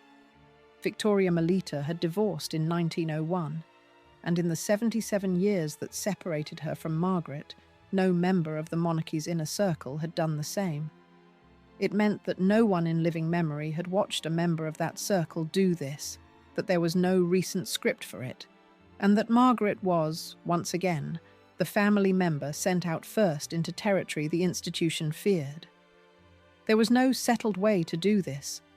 The institution had spent decades organizing itself around the avoidance of exactly this outcome, and when it arrived anyway, in the person of the Queen's own sister, it had to be improvised, absorbed, survived. The throne did not fall, but that the question could even be asked out loud, whether it might, was itself a measure of how far the ground had shifted since the last time a divorce had truly threatened the crown. To measure the weight of it, the counterweight has to be named, and the counterweight is Edward VIII. In 1936, faced with the choice between the throne and marriage to a divorced woman, Edward VIII had given up the throne itself. He abdicated rather than marry a divorcee, and the crisis of that decision had shaped the monarchy's terror of divorce for a generation. Set the two events side by side. In 1936, a king surrendered the crown rather than be joined to a divorce. 42 years later, in 1978, the reigning queen's own sister was herself divorced, and the throne stood, and the institution held. The distance between those two facts is the distance the monarchy travelled in 4 decades, and Margaret's divorce was the hinge it turned on. So the 14-year-old stood inside a genuinely historic moment, whether or not anyone thought to tell her so. Her parents' unhappiness had joined itself to the long story of how the British monarchy learned to live with divorce, a story that ran from a king's abdication to a princess's separation, and on into a future of further breakages. Margaret's divorce would come to look, in hindsight, like the first crack in a dam. In the 1990s, the same institution would watch 3 more of its marriages come apart: the Prince of Wales and Diana, Prince Andrew and Sarah, the Princess Royal and Mark Phillips, until royal divorce had become almost ordinary. In 1978, it was still the thing that had not been done, and Margaret was the one sent first across the line, as she had been sent first across so many lines before. That larger history matters, but the focus belongs on a single small figure inside it. At the center of this generational first stood a 14-year-old. And here, the record does something that tells its own story. It very nearly falls silent. The fullest documented statement of what the divorce did to Sarah is a single hedged line, reported in coverage of her life, that she was reportedly quite shaken by her parents' split. That is close to the whole of it. Reportedly. Quite. 2 hedges inside 7 words, and then nothing more. No interview, no memoir, no first-person account, then or in the half-century since. The script treats that near silence as the most important fact in the chapter, rather than a gap to be filled. It would be easy to write the interior of a shaken 14-year-old, to imagine the conversations and the tears and the private resolutions. The discipline of this story forbids it, and the forbidding is the point. Everyone else in Margaret's orbit narrated the drama. The biographers wrote it, the tabloids sold it, the politicians debated it. Margaret and Snowdon each lived it out loud. The one person who was arguably owed the most sympathy, the child, said nothing, and has gone on saying nothing for 50 years. Reportedly quite shaken is not a thin record because the wound was small. It is thin because she never let anyone measure it. The scale of the ending can be set out in figures without touching the feeling behind it. A marriage begun in 1960. A separation in March of 1976. A divorce finalized in 1978. The first senior royal divorce in what one account calls 77 years, reaching back to 1901. A counterweight in 1936, when a king gave up a throne over the same question. A daughter who was 11 turning 12 at the separation and 14 at the divorce. 6 numbers, and between them they hold the whole hinge of the monarchy's long reckoning with divorce, and the exact age of the child caught in its first modern turning. The father's life did not steady with the ending. In December of 1978, the same year the divorce came through, Snowdon married Lucy Lindsay Hogg, the assistant who had been named among his liaisons while the first marriage still stood. Their daughter Frances was born in July of 1979. For the 14-year-old, the divorce was not a door closing on chaos, but a door opening onto more of it, a father remarrying within months, a new half-sibling within a year, the instability that had been the weather of her early childhood simply continuing under a new roof. Frances, arriving in the July of 1979, was a half-sister added to the family within a year of the divorce, one more rearrangement of a household that had never learned to sit still. The ending resolved the legal question and settled almost nothing else. And it is precisely here, at the point of no return, that the first faint movement of the rest of her life becomes visible in the record.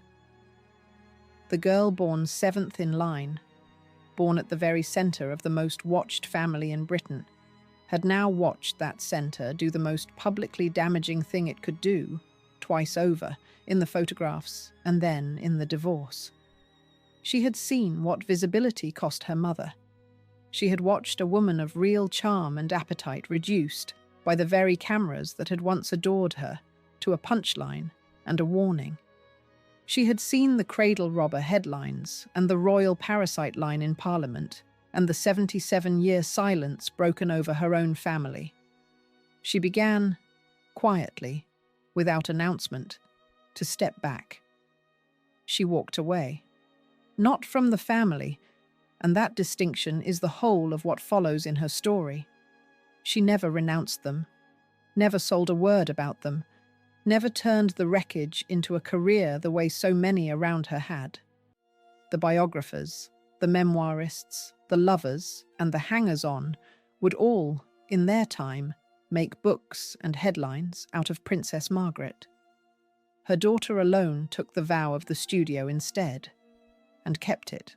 She simply began to remove herself from the spectacle, to build, out of the one inheritance that had never hurt anyone, her father's eye, a life the cameras were not invited into. The separation and the divorce were the point of no return for the marriage. For the 14-year-old at the center of them, reportedly quite shaken and saying nothing more, they were the beginning of a long, deliberate, and entirely private turning toward the edges of the story, where she meant to live. Chapter 9. The school that taught her to disappear. While the newspapers fought over her mother, she was quietly sitting a single examination in art. It is the kind of detail that says almost nothing and, in her case, says everything. The daughter of the Countess of Snowdon, the only niece of the reigning queen, a girl who had entered the world 7th in line to a throne, ended her schooling with one qualification to her name. And that qualification was in the discipline she would spend the rest of her life inside. Everything grander that might have been arranged for her, every path that would have kept her name in front of the country, she let pass by.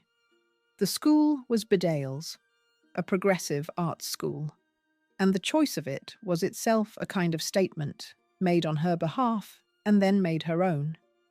It was a school ordered around making things rather than performing rank, a place where a pupil could give her hours to drawing and painting and the practical crafts and be measured by the work rather than by the family she came from. For the child of one of the most photographed marriages in Britain, that was an unusual direction to be pointed in. She did not emerge from it with a long row of academic honours or a plan to enter public life. She emerged with the single A level in art and with the beginnings of a craft. There is a quiet audacity in that single qualification when it is set beside the expectations of her rank. A young woman in her position might have been finished into a life of languages and social polish, the accomplishments that keep a public profile bright. What she took instead was one subject, the making and understanding of pictures, and she left school with that and very little else the world could weigh. It was a formation built on subtraction, on wanting less of what the family name could open, and more of the one thing that was genuinely hers. Consider the world she was stepping out of when she made that turn. She had been born on the first morning of May, 1964, at Kensington Palace. She had been a bridesmaid at Princess Anne's wedding at the age of 9 in November 1973, one of the small girls in the procession that the cameras loved. Her parents had separated in March 1976, when she was 11 turning 12, and their divorce had come through in the summer of 1978, when she was 14. By then she had lived her whole short life as a supporting figure in a spectacle that the whole country stared at, and the record of what any of it did to her is almost blank. One report allowed only that she had been reportedly quite shaken by her parents' split. That hedged, single line is very nearly the entire documented account of the wound, and its thinness is the point. She did not narrate herself. She did not offer the papers a version of her feelings to print. The larger family around her offered every opposite example. Her mother's whole life had been lived at full volume in front of the lenses, chronicled in the press through its triumphs and its collapse. Her father was one of the most famous photographers alive, a man whose gift was for making images the world would look at. The machinery that could turn a young royal woman into a public property was there, familiar, running, and available to her. The striking thing about Sarah Armstrong-Jones is how completely she declined to feed it. Nowhere is that clearer than in the most exposed moment of her young life. On the 29th of July, 1981, at the age of 17, she served as the chief and eldest of 5 bridesmaids at the wedding of the Prince of Wales and Lady Diana Spencer, a ceremony watched by a global audience of a scale rarely gathered for anything. For a single day, she stood at the visual centre of the most photographed royal occasion of the decade, close to the bride, in front of the cameras of the world. A different young woman might have taken that day as an arrival, a first step into a life of public appearances and remembered outfits and column inches. She treated it, by every subsequent act, as the opposite. The grand royal spectacle was offered to her in its purest form, and having stood inside it, she moved deliberately in the other direction. Twice in her girlhood, she had been placed in the great royal processions, and the two occasions bracket the very years she was quietly turning away. The first came in November 1973, when at the age of 9 she was a bridesmaid at the wedding of Princess Anne, one of the small girls the cameras followed. The second came almost 8 years later, on that July morning in 1981, when as a young woman of 17, she led the bridesmaids at the marriage of Charles and Diana, the eldest of the 5. Between those two appearances, her parents' marriage had separated and dissolved, and she had passed from a child in a procession to a near adult at the visual heart of the grandest wedding of the age. Another in her place might have counted those days as the making of a public figure. She counted them, by everything she did afterward, as occasions to be got through rather than built upon. Here the shape of a whole life begins to show itself in the numbers alone. She had come into the world 7th in the line of succession, the sole daughter of the sole sibling of the monarch. By the middle of the 2020s, that same line had carried her down to roughly 29th, with her sons ranked behind her. She had been a bridesmaid at 9 in 1973, and again as the eldest of 5 at 17 in 1981. She had watched a marriage separate when she was 11 and dissolve when she was 14. The single steady direction in all of it is downward and outward, from the center toward the edge, and unusually for this family, that drift was not something done to her against her will. It matched the direction she chose for herself. The timing lined up almost exactly. The years she gave to a progressive arts school and to a single subject were the very years the country spent arguing over her mother, the years of the beach photographs, the separation, and the divorce. While one half of her life was being fought over on the front pages, the other half was being quietly built in classrooms and studios, out of the reach of any camera. The louder her family's story grew, the more deliberately she seems to have narrowed her own, until the public property that was Princess Margaret's daughter and the private person learning to paint had almost nothing in common but a name.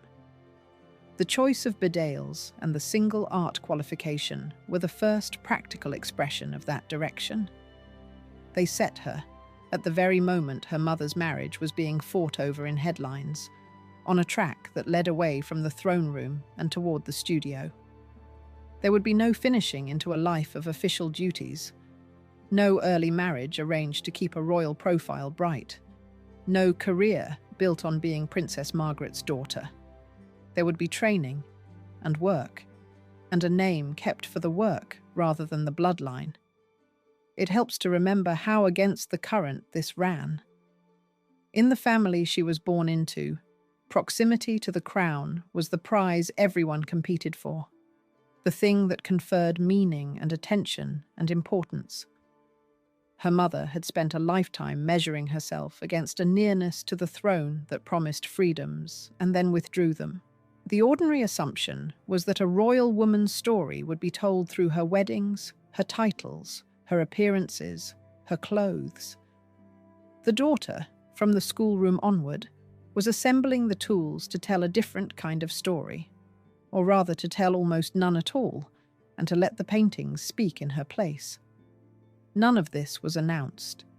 There is no manifesto, no interview in which the young Sarah Armstrong-Jones explained a plan to vanish from public life.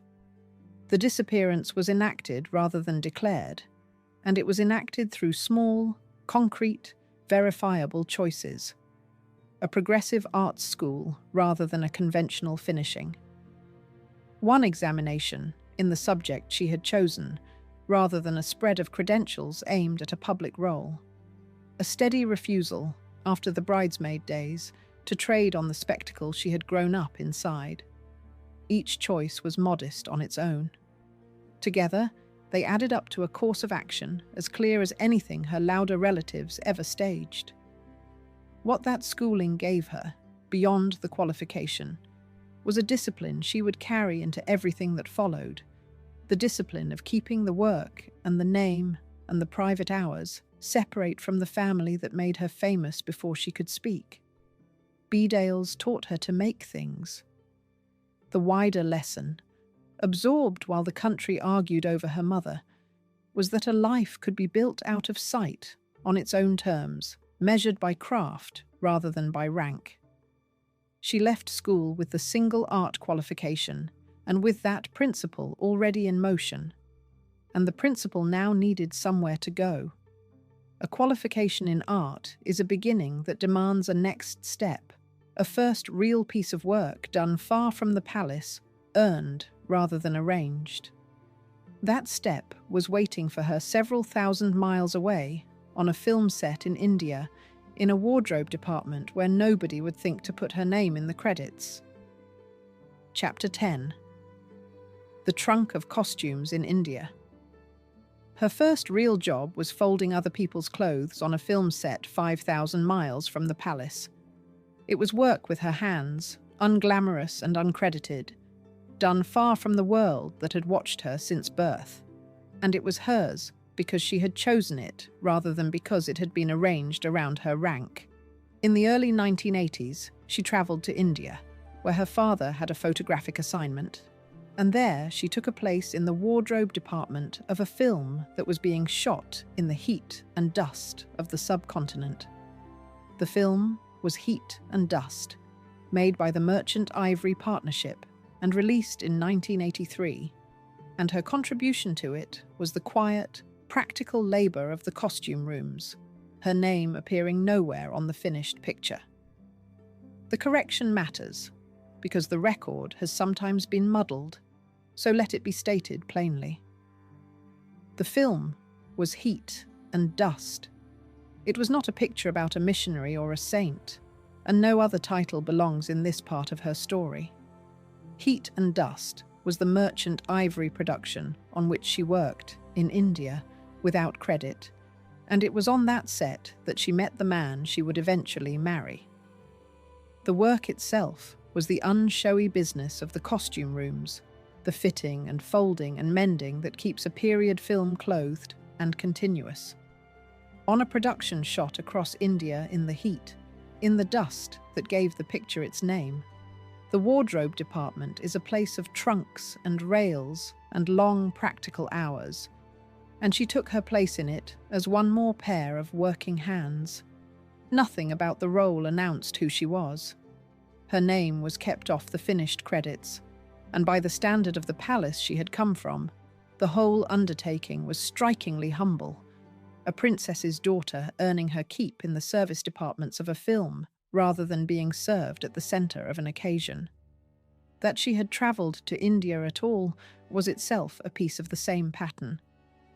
She went because her father had a photographic assignment there, following the working life of the parent who had given her the eye she was learning to use. And once there, she found work of her own rather than merely accompanying his. He was Daniel Chatto, then a young actor with a small part. He had been born Daniel St George Chatto on the 22nd of April, 1957, in London, into a family whose whole texture was theatrical and literary rather than royal. His father was the actor Tom Chatto, who lived from 1920 to 1982. His mother was Rosalind Chatto, known as Roz, a leading theatrical agent who died in 2012.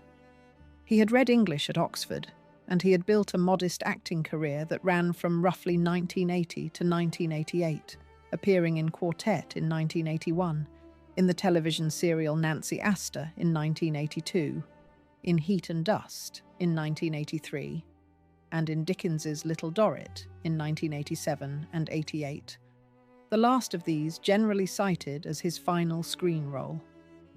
When the acting ended, he turned to painting and became, like the woman he met in India, an artist who wanted a quiet life. His family carried a lineage worth naming because it grounds the kind of world Sarah Armstrong-Jones was marrying into. Daniel Chatto was a descendant of Andrew Chatto, who lived from 1840 to 1913, and who founded the publishing house Chatto and Windus. That is the real, documented thread in the family's past, a line running back to one of the notable London publishers of the Victorian age. It is a heritage of books and the theatre and the studio, of people who made and sold and performed art for a living, and it fitted the direction she had been travelling in since the schoolroom. The connection is to Chatto and Windus, to publishing and the stage, and nothing else belongs beside it. Set the dates of that family in a row, and its texture shows. Daniel Chatto, born on the 22nd of April 1957. A father, the actor Tom Chatto, who lived from 1920 to 1982. A mother, the theatrical agent Ross Chatto, who died in 2012. An ancestor, Andrew Chatto, who lived from 1840 to 1913 and founded a publishing house. Every date in that line points at books, or the stage, or the studio, and not one of them points at a throne. Set the two of them against each other for a moment. On one side, the only niece of the Queen, raised in a 20-room palace apartment, born 7th in line to the throne, working without credit in a costume department. On the other, the son of an actor and a theatrical agent, an Oxford man with a handful of screen roles and a family firm that had published books for a century, an actor from 1980 to 1988 who would soon give it up for the easel. They met not at a court occasion or a society ball, but in the working chaos of a film location in India, among trunks of costumes and the ordinary tasks of a production. The setting could hardly have been further from the marriage market her mother's generation had known. The romance did not arrive all at once. By the documented account, it grew slowly, developing from around 1986, some years after the meeting on the set. There was no sudden engagement, no swift procession toward an altar. What the record shows instead is a long, unhurried acquaintance ripening into something more. Two people from adjacent artistic worlds finding their way toward each other over time and away from any spotlight. That slowness is itself in character.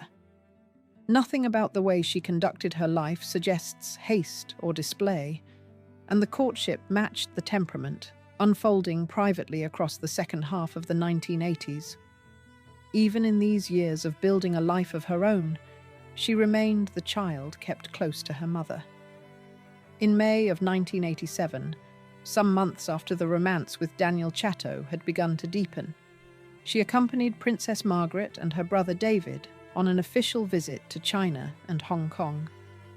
It was one of the few occasions on which the private daughter appeared at her mother's side on the public business of the family, and it reads, in hindsight, as an early sign of a particular closeness, the quieter of the two children being the one taken along.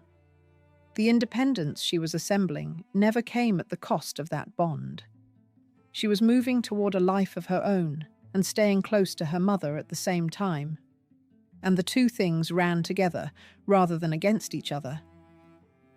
The India job carries a weight in her story out of all proportion to its humble description. It was the hinge of her independence. Her first real work was earned rather than granted, done with her hands, far from the machinery of royalty, on a film where her name was deliberately kept off the credits. And that same job delivered two things at once: a craft learned in the practical world of a working production, and the man who would become her husband. A wardrobe department on a merchant ivory picture is not where the daughter of a princess was expected to be found. That she was there, folding and fitting and mending in the heat, is the clearest early sign of the kind of life she meant to build. A life of real work and private choices rather than arranged appearances. It is worth holding the two figures side by side once more, because their similarities explain the durability of what followed. Both had grown up around the making of images and art. Both had famous or accomplished parents whose world was one of performance and craft. Both would, within a few years, be full-time painters. Daniel Chatto's acting years were already numbered when they met, his last screen role coming at the end of the 1980s, and the vocation he moved into, painting, was the very one she had trained for and would practice for the rest of her life. They were, jointly, two artists heading toward the same quiet occupation and the same wish to be left alone to do it. The public knew almost nothing of any of this while it was happening. There was no announcement of a wardrobe assistant on an Indian film set, no press interest in a slow romance between a painter and a former actor. That silence was consistent with everything she had done since leaving school with her single art qualification.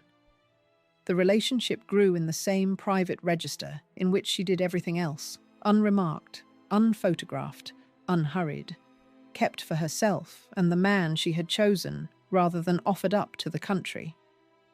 What India gave her then was a foundation laid entirely outside the palace, work that was truly her own and a partner from a world of books and paint and the stage. It was the practical proof that the direction chosen at Bedales could be lived, that a royal woman could earn a craft and find a marriage far from the spectacle her family had always inhabited. But a craft glimpsed on a film set still had to be trained into a profession, and a name still had to be made, deliberately, into something that carried no crown at all. That work waited for her back in London, in the art schools and the galleries, where she would build an identity that was only hers. Chapter 11. A name that was only hers. She trained as a painter, won her prizes, and hung her work under a name that carried no crown at all. That sentence contains the whole discipline of her professional life, where almost anyone in her position would have found the royal connection impossible to keep out of the frame.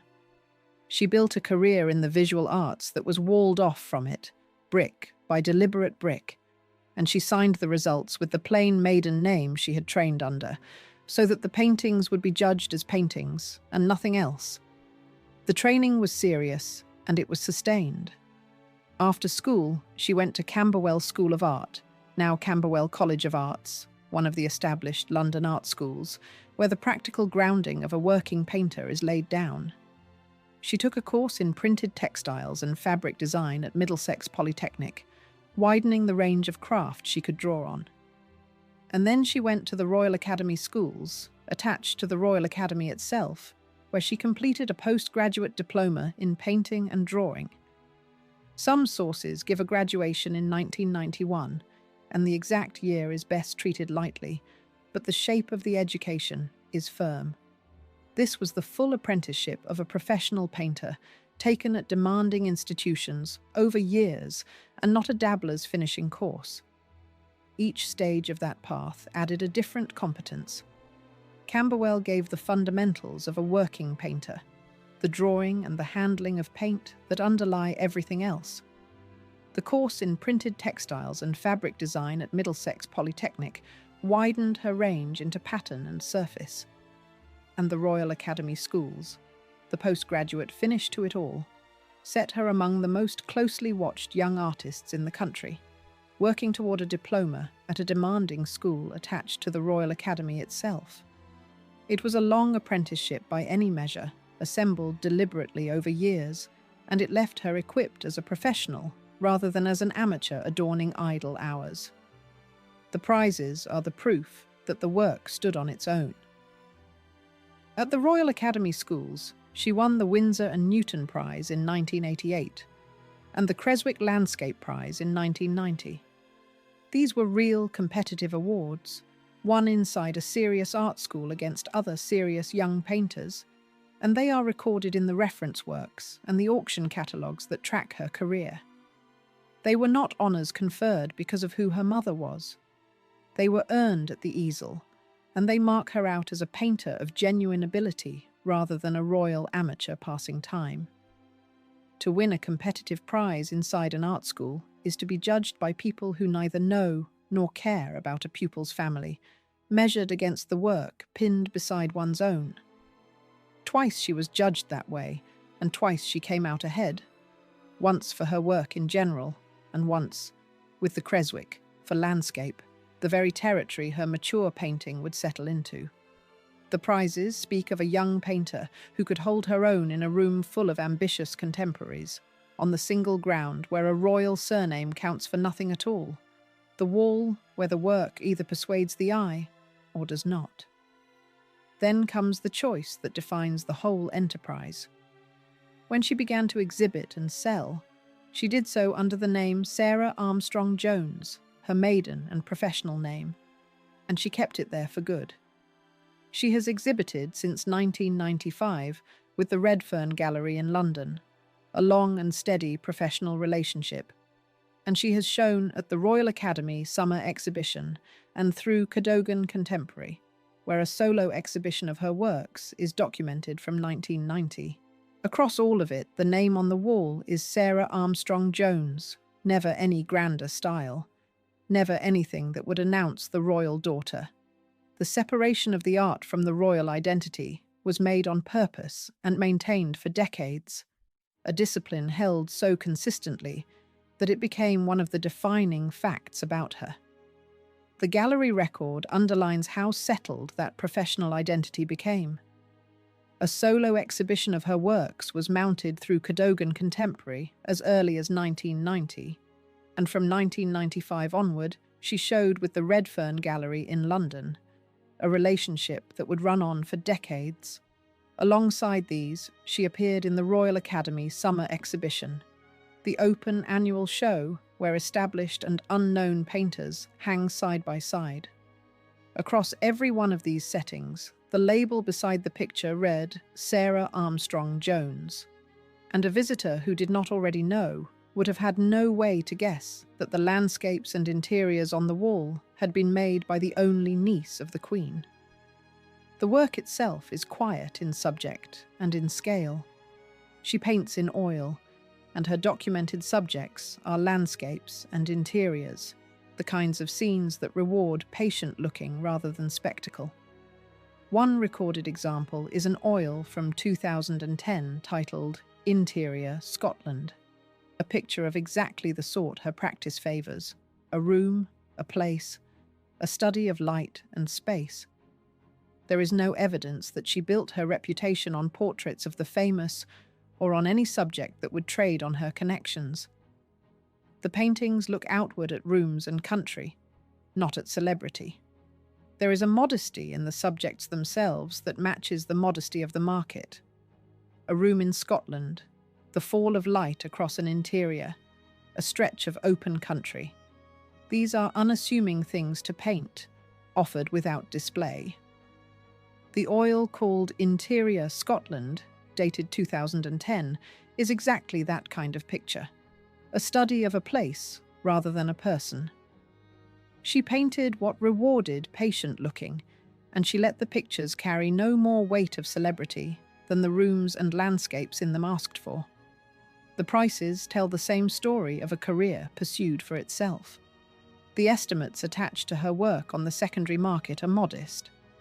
That 2010 oil carried an estimate of roughly £200 to £400, the sort of figure that reflects the work of a committed professional painter rather than a name inflated by royalty. Had she wished to, she could surely have turned the connection into a premium, letting collectors pay for the bloodline rather than the brushwork. The modesty of the estimates is the market's confirmation that she did no such thing. She sold pictures at painters' prices, under a painter's name, and let the association with the crown add nothing to the total. Gather the professional facts into a single view, and the deliberateness of the whole construction stands out. Camberwell School of Art, then Middlesex Polytechnic, then the Royal Academy Schools, with a postgraduate diploma completed around 1991. The Windsor and Newton Prize in 1988 and the Creswick Landscape Prize in 1990. Exhibiting with the Redfern Gallery since 1995, a solo showing through Cadogan Contemporary, documented from 1990, appearances at the Royal Academy Summer Exhibition. Oils of landscapes and interiors, one of them from 2010 estimated at roughly £200 to £400.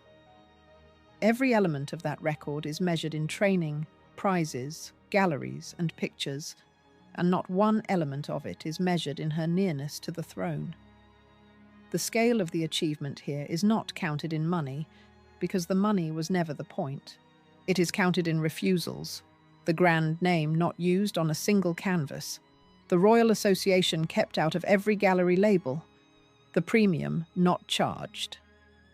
In a family where the connection to the crown was the currency everyone spent, she declined to spend it on the one thing that was most genuinely hers. She took her father's eye, the way of seeing that was the one inheritance from him that had cost no one anything, and her own long training, and she made from them a professional identity that stood entirely apart from the palace. The name Sarah Armstrong-Jones on a gallery wall pointed at a painter, and only at a painter. That separation took discipline to maintain, because the pull the other way never stopped. The press that had followed her since the christening would always have preferred the royal angle to the artistic one. The market would always have paid more for the daughter of Princess Margaret than for an unknown landscapist of the same skill. To keep the two apart across a career of decades, to insist through prize and exhibition and sale that the work be met on its own terms, required a steadiness of purpose as sustained as anything her more visible relatives ever displayed in public. She simply displayed it in private, in the choice of a name and the refusal to lend it luster.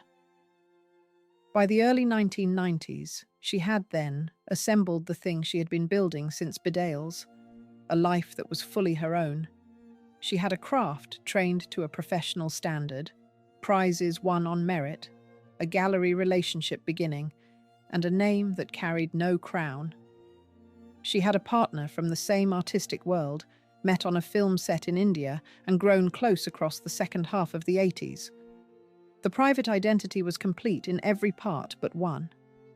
What remained was to join her life to Daniel Chatto's, and to do it in the same key she had chosen for everything else, small, deliberate, and stripped of the grandeur the family name could have summoned. That wedding, when it came, would be held in a tiny city church, and she would leave it with even less pomp than she brought to it. Chapter 12. The small church and the title she refused. She married in a tiny city church built by Christopher Wren and walked out of it with less grandeur than she carried in. The date was the 14th of July, 1994.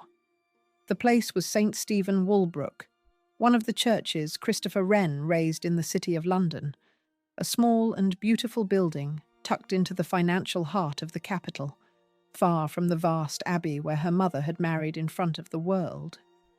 The scale of the day was chosen with the same care she had brought to everything else, and every element of it pointed away from spectacle and toward the private life she had spent her whole adulthood assembling. The man who conducted the service was himself a figure of quiet significance. The ceremony was officiated by the Reverend Chad Vera, the founder of the Samaritans, the organization built to answer the calls of the desperate and the alone. That a clergyman known for that work should marry them gives the day a fitting register, sober and humane rather than showy. About 200 guests were present, a modest gathering by the standards of a royal wedding, and by deliberate arrangement, no children were among them. Afterward, the party moved to a reception at Clarence House. There was no procession through cheering crowds, no balcony, no broadcast to a watching nation. There was a small Wren church, a founder of a helpline at the altar, 200 guests, and a reception at a royal residence held quietly out of view. The choice of building said as much as the choice of guest list. St Stephen Walbrook is one of the smaller of Christopher Wren's city churches, an intimate space set among the banks and offices of the old financial quarter. To marry there, before about 200 people, with the founder of the Samaritans reading the service, was to hold a wedding on a human scale. Even the reception at Clarence House was kept within the family's private walls rather than played out before crowds. Every decision about the day pulled it inward, toward the small and the personal. The clothes and the jewels were the one place where the grandeur of her inheritance touched the day, and even there the grandeur came through her mother rather than through the crown. The gown was by Jasper Conran, white silk georgette with a ruched bodice and a train of around 3 meters, worn with shoes by Manolo Blahnik and a bouquet of old English roses. On her head, she wore the Snowdon floral tiara, inherited from Princess Margaret, and she wore her mother's diamond and pearl drop earrings. Her engagement ring, from the jeweller Wartsky, was an early 19th century diamond cluster. The tiara, the earrings, the whole visual splendor of the bride descended to her from her mother, not from the state. The palace's magnificence reached her wedding only through the woman who had raised her. The line of descent in those jewels matters. The Snowdon floral tiara had been her mother's, and it was her mother's diamond and pearl earrings she wore beneath it. On the day she formally left the orbit of the palace for a private married life, the splendor she carried came down from Margaret, handed on from mother to daughter, rather than lent from the crown for a state occasion. The grandeur touched her wedding through the woman who had raised her, and that was the only channel through which she let it in. The guest list carried, quietly, the state of the wider family in that year. The Prince and Princess of Wales were living through the public unravelling of their own marriage in 1994, and the way they attended tells its own careful story. Diana came to the ceremony at St Stephen Walbrook, but did not go on to the reception at Clarence House. Charles attended both the ceremony and the reception. That precise arrangement, the Princess of Wales present in the church and absent from the party, the Prince present throughout, is the documented shape of their attendance, and it should be stated exactly that way. Even at a small private wedding, the fractures running through the family were visible to anyone who counted who was in which room. That small asymmetry in a guest list, one spouse present in the church and gone before the party, the other staying to the end, was the kind of detail only the family and its closest watchers would have read. At a wedding built to be private, the larger troubles of the house still left their quiet mark on who sat where and on who left early. Then came the detail that gives the chapter its name, the title she declined to take. When she married, she became Lady Sarah Chatto. She kept the courtesy style Lady Sarah, which she had always held as the daughter of an earl, and she simply added her husband's surname to it. Her husband, a commoner, received no title at all. There was no new peerage created for the occasion, no elevation, no grander style conferred on either of them. She could have entered a marriage that raised her rank. Instead, she took her husband's plain name and kept only the courtesy style she was already entitled to. And Daniel Chatto remained, in the language of titles, exactly what he had been, a private man with no rank. The plainness of Lady Sarah Chatto was chosen, and it was the final brick in the wall she had been building between herself and the machinery of royalty. Set the two weddings against each other, and the whole meaning of her choice comes clear. Her mother had married at Westminster Abbey on the 6th of May, 1960, in the first royal wedding ever broadcast on television, watched by an estimated 300 million people around the world, some 20 million of them in Britain, with a wedding breakfast for 150 guests and a new earldom created for the groom the year after, before the birth of their first child. Her own wedding, 34 years later on the 14th of July, 1994, was held in a small Wren church in the city, before about 200 guests, with no title conferred on anyone and no broadcast to anyone. 300 million viewers against 200 guests. A televised abbey against a quiet church. A new earldom against a plain surname taken. The daughter had studied the grandest royal wedding of its age, and she built the opposite. That opposition was the point of the whole day and of the whole life that had led to it. Since the schoolroom, she had moved steadily away from the centre of the family and toward its edges, through a progressive arts school and a single art qualification, through uncredited work on a film set in India, through years of training under a name that carried no crown, through prizes won on merit and pictures sold at painters' prices. The wedding at St Stephen Walbrook was the act that completed the design. In it, she joined her life to a fellow artist in a small church before a small company under a plain style, and she declined every enlargement of rank the moment could have brought. The private life she had chosen was now fully hers, entered into openly and on her own terms, and sealed with a name deliberately kept small. What that chosen life would produce was already close. 2 sons would follow the marriage. The elder, Samuel David Benedict Chatto, was born on the 28th of July, 1996, and would grow up to work as a sculptor and ceramicist. The younger, Arthur Robert Nathaniel Chatto, was born on the 5th of February, 1999. The family that came out of the small Wren church would be raised, like everything else about her, largely away from the public eye. 2 boys brought up by 2 painters in a household built around craft and privacy rather than rank. Look back across the whole act, and the symmetry of the record is quietly complete.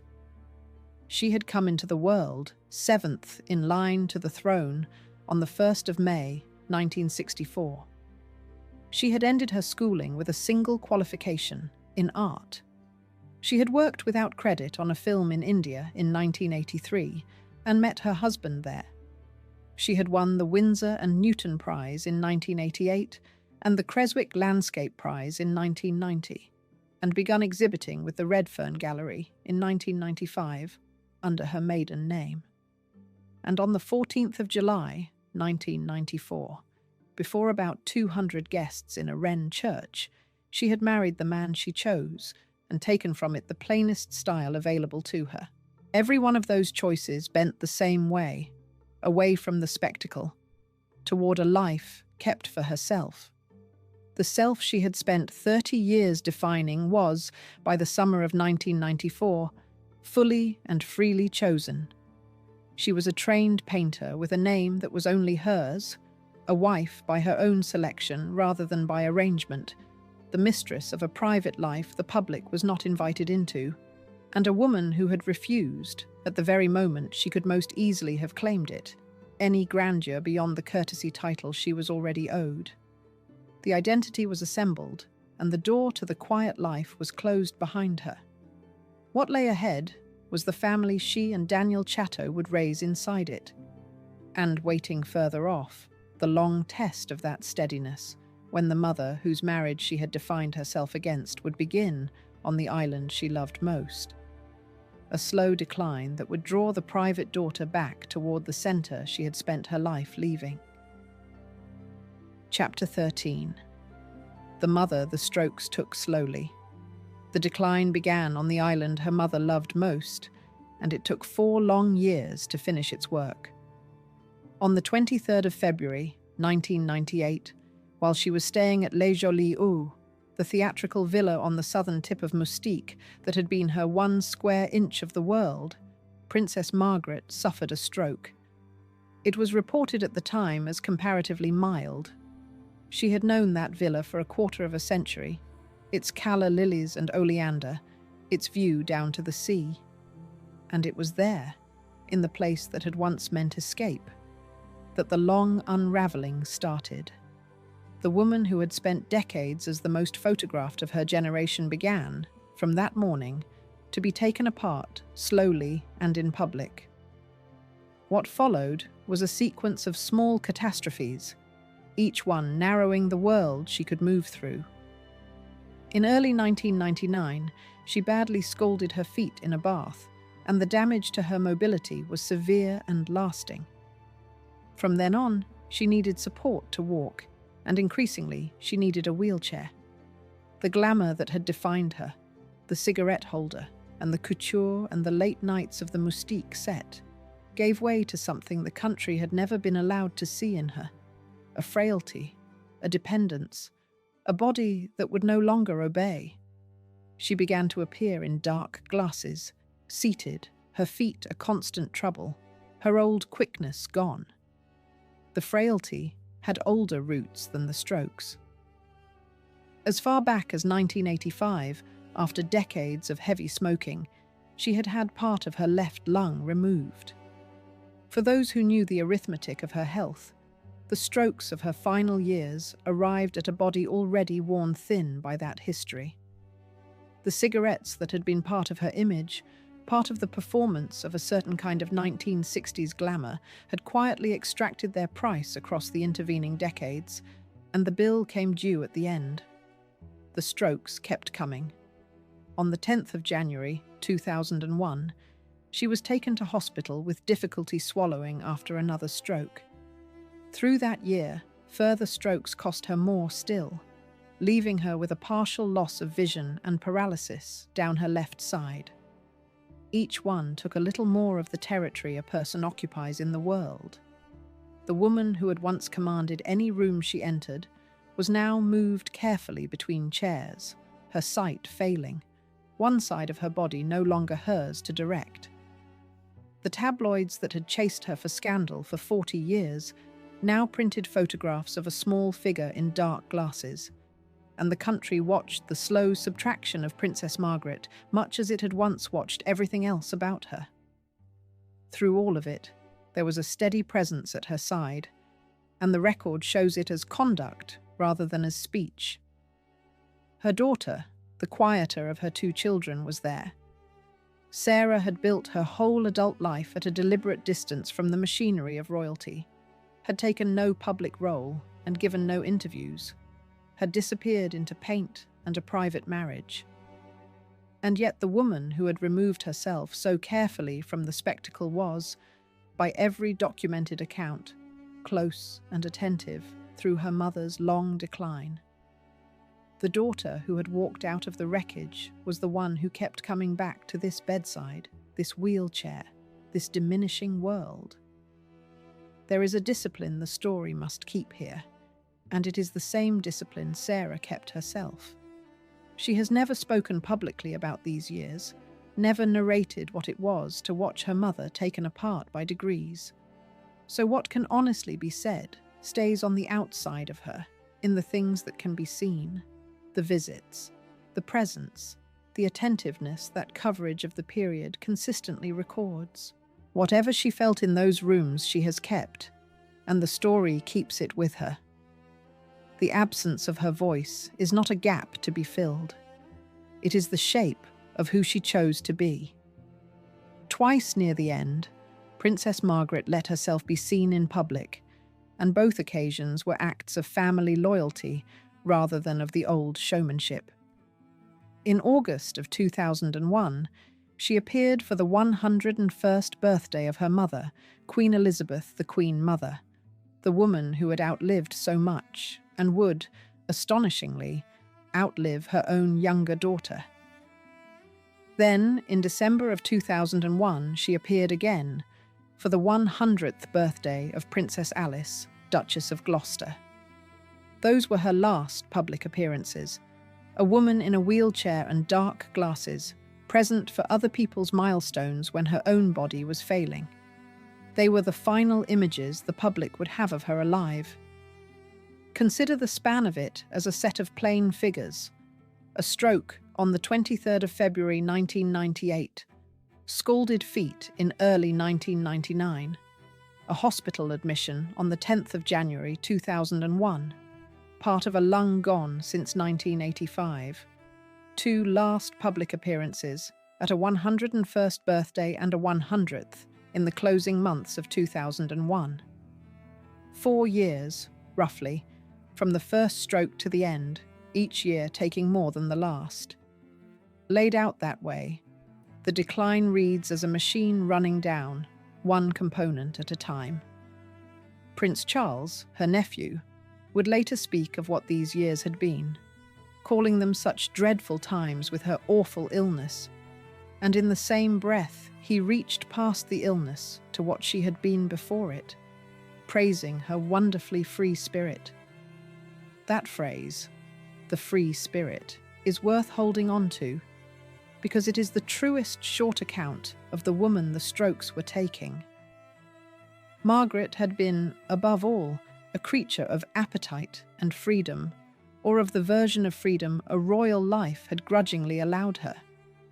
And freedom was precisely what the final years removed, inch by inch, until a woman who had owned a Caribbean island could not cross a room unaided. There is a hard symmetry in who stood closest through that removal. Margaret's own life had been a long study in freedom promised and freedom withdrawn, from the man she was not allowed to marry in her 20s, to the marriage that curdled into cruelty, to the scandal that broke in public on a beach. Her daughter had watched all of that and drawn the opposite conclusion, had built a life so private that the public barely knew it existed. And now that private daughter was the fixed point in the mother's collapsing world, present without performing, close without a word to the press. The child who had asked the family for nothing was the one who gave the most, quietly, in these rooms, where nobody was watching for scandal anymore. By the closing weeks of 2001, the pattern of the ending was set. A body worn past repair, a public that had been shown the frailty of a woman it had only ever been shown in glamour, a mother in dark glasses and a wheelchair, and beside her the daughter who had made distance her whole way of surviving this family, and who now closed that distance completely. The strokes had done most of their slow work. What remained was the last of it, and it would come early one Saturday morning in February in a hospital in London, with both her children in the room. Chapter 14. The 9th of February. She died in her sleep at about 6:30 in the morning, 3 days after the 50th anniversary of her own father's death. It was Saturday the 9th of February, 2002, at King Edward VII's Hospital in London. Princess Margaret was 71 years old. The final decline had moved fast at the last. She had suffered another stroke on the afternoon of the 8th of February, developed cardiac trouble overnight, and been moved from Kensington Palace at around 2:30 in the morning. 4 hours later, she was gone, peacefully, in her sleep. The palace put it simply, that her beloved sister, Princess Margaret, had died peacefully in her sleep that morning. Her 2 children were with her. David, now the head of the family her father had led, and Sarah, the private daughter, were both in the room when their mother died. That is the fact the whole chapter turns on, and it must be told as a fact and nothing more, because the woman at the centre of it has never spoken of what that morning was. She was there.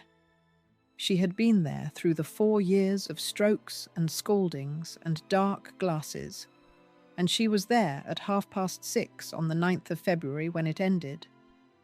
What passed in her as she sat there is hers, and she has kept it, and the honest account stops at the door of her silence. So the record shows the outside of the moment and refuses to invent the inside. A hospital room in London before dawn.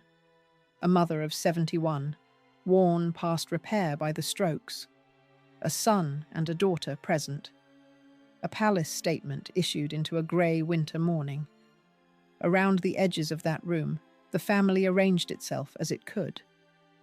The Queen Mother, 101 years old, was at Sandringham recovering from a cold and had been kept informed through the night.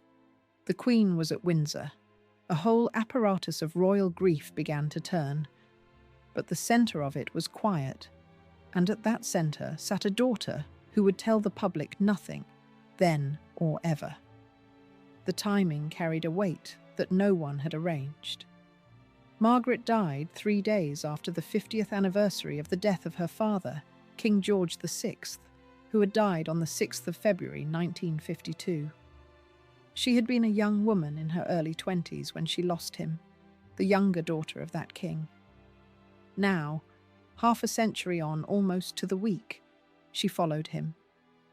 For a woman whose whole life had been shaped by being that king's daughter, the daughter who could not marry the man she loved because of what the crown required, there was a terrible fitness in dying in the shadow of his anniversary. The symmetry only deepened at the funeral.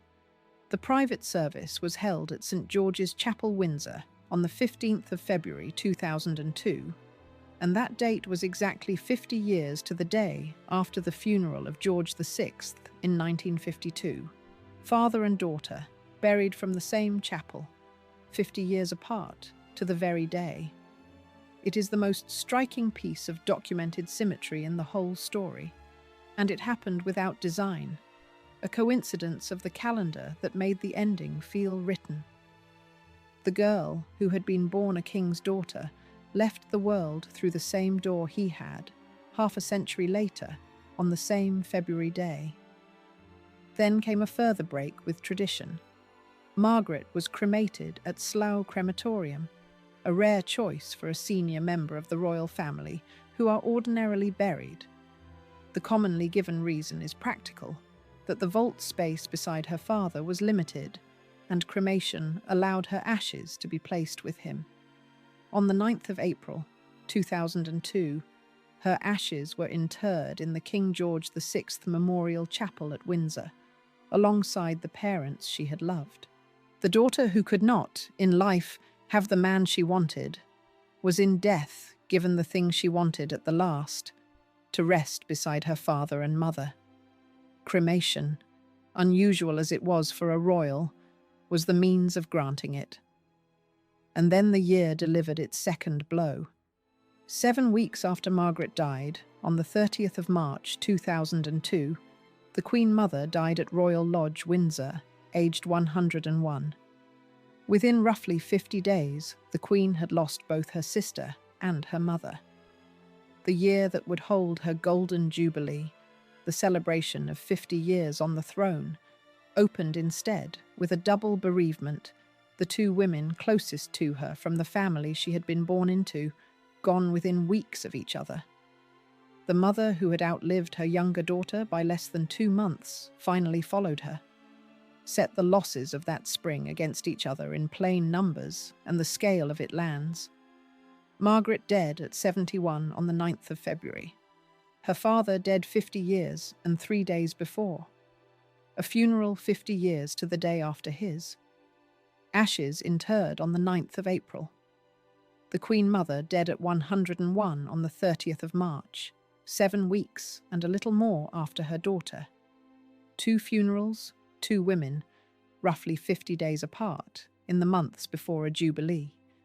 The arithmetic alone tells the kind of year it was for the family. But the centre of this chapter is not the symmetry of the dates or the rarity of the cremation. It is a daughter at a bedside.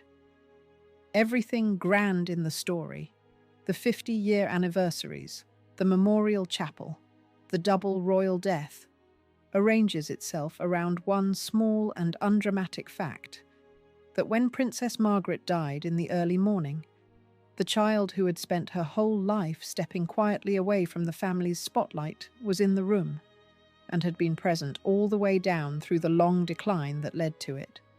She sought no camera. She gave no statement. She has never, in all the years since, spoken publicly of her mother's death. That silence is the point, and it must be honoured rather than filled. The temptation in any account of a deathbed is to reach inside the mourner and describe the grief, to give her a thought or a feeling or a private word. Sarah has offered none, and so the story offers none for her. What can be said is only what could be seen from outside, that she was there, that she stayed, that she was her mother's devoted younger child through 4 years of strokes and to the last morning, and that when it was over, she said nothing to the world. The grief is real, and it is entirely hers, kept exactly as she has chosen to keep it. So the 9th of February closed on the quietest possible image inside the loudest possible family. A hospital room, a mother gone at 6:30, a son and a daughter present, and then the machinery of royal mourning grinding into motion around them, the 50-year cemeteries, the crematorium at Slough, the memorial chapel, the second death 7 weeks on. And through all of it, the daughter kept her counsel. What the years after would reveal is that this silence, this refusal to perform even her own grief, did not push her to the edge of the family. It drew her closer to its very centre, to the one person left who understood exactly what had been lost. Chapter 15. The niece, the Queen, kept closest. In the years after, the woman who had asked for nothing became the one the Queen wanted nearest. The bond between Lady Sarah Chatto and Queen Elizabeth II had always been real. Aunt and only niece, the sole daughter of the sole sibling of the monarch. But after Margaret died in 2002, it deepened into something the record describes as unusually close. The royal editor Emily Nash, a named source, put it plainly, that Sarah and the Queen had a very close and unique relationship.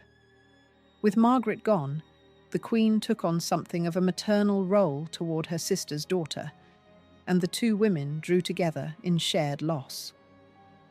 The niece, who had spent her life declining the family's spotlight, was quietly folded into its innermost circle.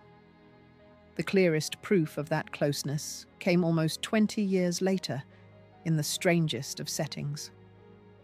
When Prince Philip died in the spring of 2021, his funeral on the 17th of April was held under the restrictions of the pandemic, cut down to only about 30 mourners.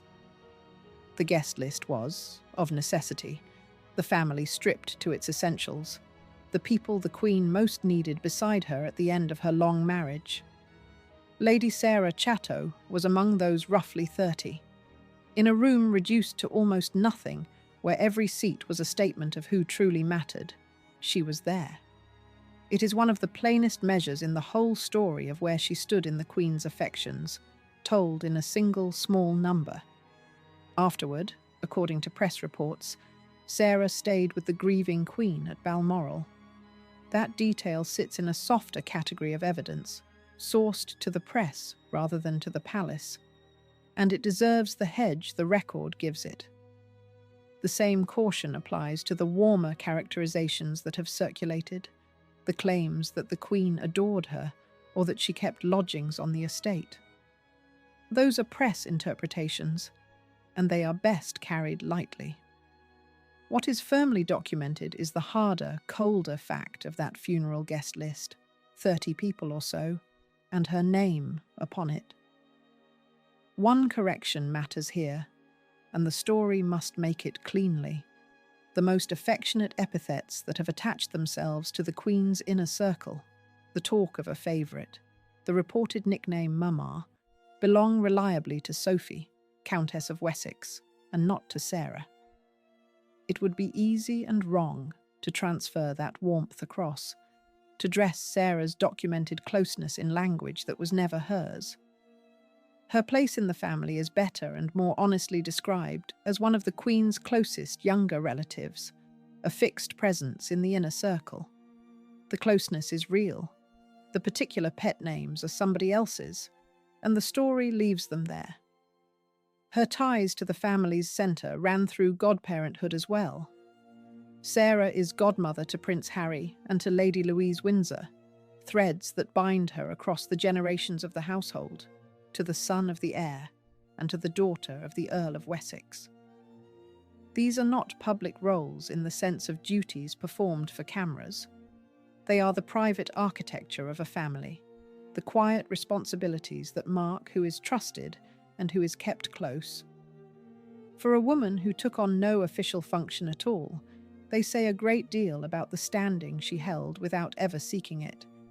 And the private life she had chosen produced a next generation of its own. Her elder son, Samuel David Benedict Chatto, born on the 28th of July 1996, became a sculptor and ceramicist, a maker of things with his hands, and studied his craft in Japan. Her younger son, Arthur Robert Nathaniel Chatto, born on the 5th of February 1999, took a different road entirely, serving as a page of honour to the Queen in his youth and later becoming a Royal Marines officer, commissioned on the 3rd of June 2022. The two sons carried forward, in art and in service, the two strands their mother's life had woven together, the maker and the disciplined. Arthur gave the family its one genuinely public athletic record. In August of 2020, he took part in the Round Britain Rowing Challenge, rowing roughly 2,000 miles around the coast of Great Britain in a time of 42 days, 8 hours, 23 minutes and 16 seconds. Along the way, he raised more than £21,500 for the British Red Cross and for the charity Just One Ocean. It was a rare thing in this family, a genuine feat of endurance done in the open, and it belonged to the son of the woman who had made privacy her life's work. The measure of it, in plain figures, is striking: 2,000 miles, 42 days, and over £21,000 raised. Then came the last of the great losses, and with it the last image of Sarah among the family at its most public. Queen Elizabeth II died in September of 2022, and her state funeral was held at Westminster Abbey on the 19th of September. It was the largest gathering of its kind in a generation, watched around the world, the ceremonial farewell to a monarch of 70 years. Sarah was present, as she had been present at Philip's stripped-down funeral 18 months before, and her son Sam was among the family that day. From the roughly 30 mourners of a pandemic funeral to the vast congregation of a state occasion, she was there for both, the private niece at the public farewell. Set those appearances against the shape of her life, and the pattern is clear. This is a woman who undertakes no royal duties, gives no interviews, sells her paintings under a name that carries no crown, and asks the public for nothing at all. And yet she was in the room for the 30-person funeral of Prince Philip, godmother to a prince and to an earl's daughter, close enough to the Queen after Margaret's death that a named royal editor called the relationship unique. The proximity was real, and it was documented. What she was not was loud about it, and that quiet was, if anything, the thing that earned it. There is a paradox at the heart of all of this, and it is the paradox the whole story has been building toward. In a family where nearness to the throne is usually a hunger, the person the Queen kept closest was the one who had spent her life stepping back. The niece who wanted no title, no role, and no spotlight became, by the evidence of guest lists and godparent roles and the testimony of those who watched the family up close, one of the most trusted figures around the monarch. Loyalty in her case was repaid by proximity, freely given because it was never demanded.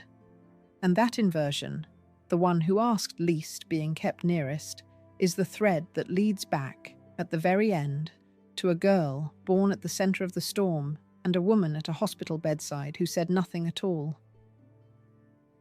Chapter 16. Nobody blamed her.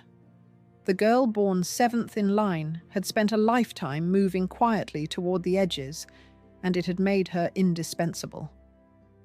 When Lady Sarah Armstrong-Jones arrived at Kensington Palace on the first morning of May 1964, she stood 7th in the line of succession, the only niece the Queen would ever have, the sole daughter of the sole sibling of the monarch. By the middle of the 2020s, that number had drifted to roughly 29th. her sons following behind her at around 30th and 31st. That drift is the plainest possible map of a life. She began at the centre of the family and moved, year by year, birth by royal birth, toward its quiet periphery, and every step of that movement was in the direction she herself had chosen to travel. The contrast that gives her story its meaning is her mother. Princess Margaret was the cautionary tale of the 20th century monarchy, a woman of real charm and appetite, given every privilege except a purpose. Her freedoms were dangled and withdrawn, the man she loved in her 20s forbidden her, the glamorous marriage curdling into what biographers describe as mutual cruelty, the notes hidden in her glove drawer, the scandal broken on a beach for the whole country to stare at. She lived her entire life in front of the cameras, and in the end, the strokes took her apart in front of them too. Hers was a life lived at the centre and consumed by it, freedom promised and freedom revoked until the frustration curdled. Her daughter watched all of it and drew the opposite conclusion. Where Margaret had been trapped by proximity to the throne, Sarah treated distance as the answer. She took the one inheritance that was truly hers, her father's eye and her own hard training as a painter, and she built a life the public was never invited into. No title beyond the courtesy one she was born with, no official duties, no interviews, no trading on the name. She hung her paintings as Sarah Armstrong-Jones, married in a small wren church in the city of London, and disappeared into paint and motherhood. In a family where everyone around her either performed the drama or was broken by it, she did neither. She walked away. And here is the paradox: the whole story pays off. That withdrawal did not cost her the family. It earned her its trust. The woman who asked for nothing became the one the Queen kept nearest, present at the 30-person funeral of Prince Philip, godmother to a prince and to an earl's daughter, described by those who watched the family closely as holding a unique place in the monarch's affections. Loyalty and distance turned out to be no opposites at all. By stepping back without ever letting go, by refusing the spotlight while never renouncing the family, she found the one stable position in an unstable house. Nobody blamed her for leaving, because leaving, done her way, was the most loyal act anyone in that family managed.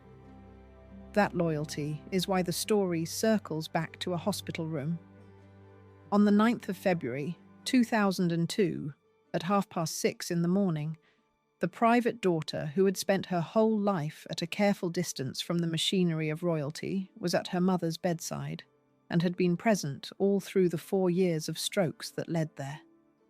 The woman who wanted nothing from the public gave the one thing that cannot be performed for a camera, which is simply to be in the room again and again through a long dying, and then to say nothing about it afterward. The walking away and the sitting at the bedside were the same act, seen from two sides. Distance from the spectacle, closeness to the person. The record keeps her silence, and so must any honest telling of it. She has never spoken publicly of her mother's death, never narrated her grief, never given the world a line to quote. What can be said stays outside her, in the visible things, that she was there, that she stayed, that she was her mother's devoted younger child to the last morning. Everything else belongs to her, and she has kept it. In a family whose every wound was eventually printed, she made her own grief the one thing that stayed private. That refusal is not an absence in the story. It is the fullest expression of who she chose to be. Set the two lives side by side in plain figures, and the shape is unmistakable. A mother married at Westminster Abbey before an estimated 300 million viewers, given 10 acres of a Caribbean island, dead at 71 after 4 years of public decline. A daughter born 7th in line, drifted to roughly 29th, married before about 200 guests in a city church, present among only some 30 mourners at a pandemic funeral 2 decades on. One life spent moving toward the center and consumed there. One life spent moving toward the edge and made secure by it.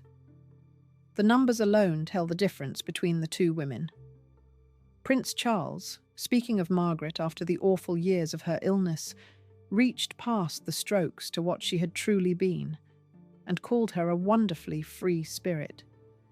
It is the kindest and the truest thing said of her, and it carries the whole tragedy inside it, because a free spirit was precisely what her royal life could not accommodate. Freedom was the thing Margaret was promised and denied again and again, until the wanting of it wrecked a marriage and a good part of a life. Her daughter took that same longing for freedom and did the one thing Margaret was never allowed to do with it. She spent it on a small, private, chosen life, and the family let her keep it. So the deeper truth the story reveals is about what freedom inside a royal family actually costs, and who is willing to pay it.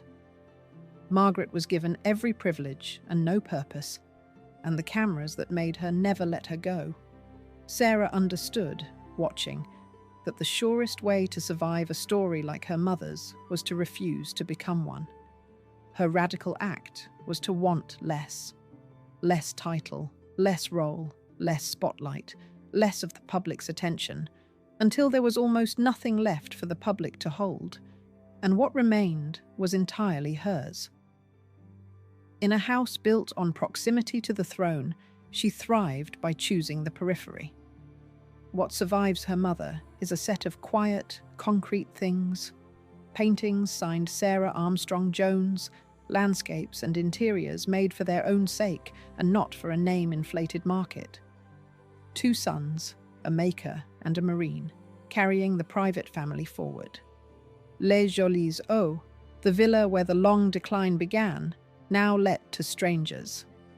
And a reputation, rare in this family, of a woman who wanted nothing from the public at all, and was, for exactly that reason, kept closest of all. The girl born at the very center of the storm ended her mother's story where it began, at a bedside, saying nothing, the one who got the exit right. That is the legacy, not a scandal exposed, but a person who proved that in this family the most loyal thing was to leave quietly and stay. If this quiet corner of the family drew you in, subscribe and let me take you deeper into stories like this one. And before you go, tell me in the comments, do you think Sarah got something right that the rest of her family never managed? And where in the world are you watching from? I read every reply.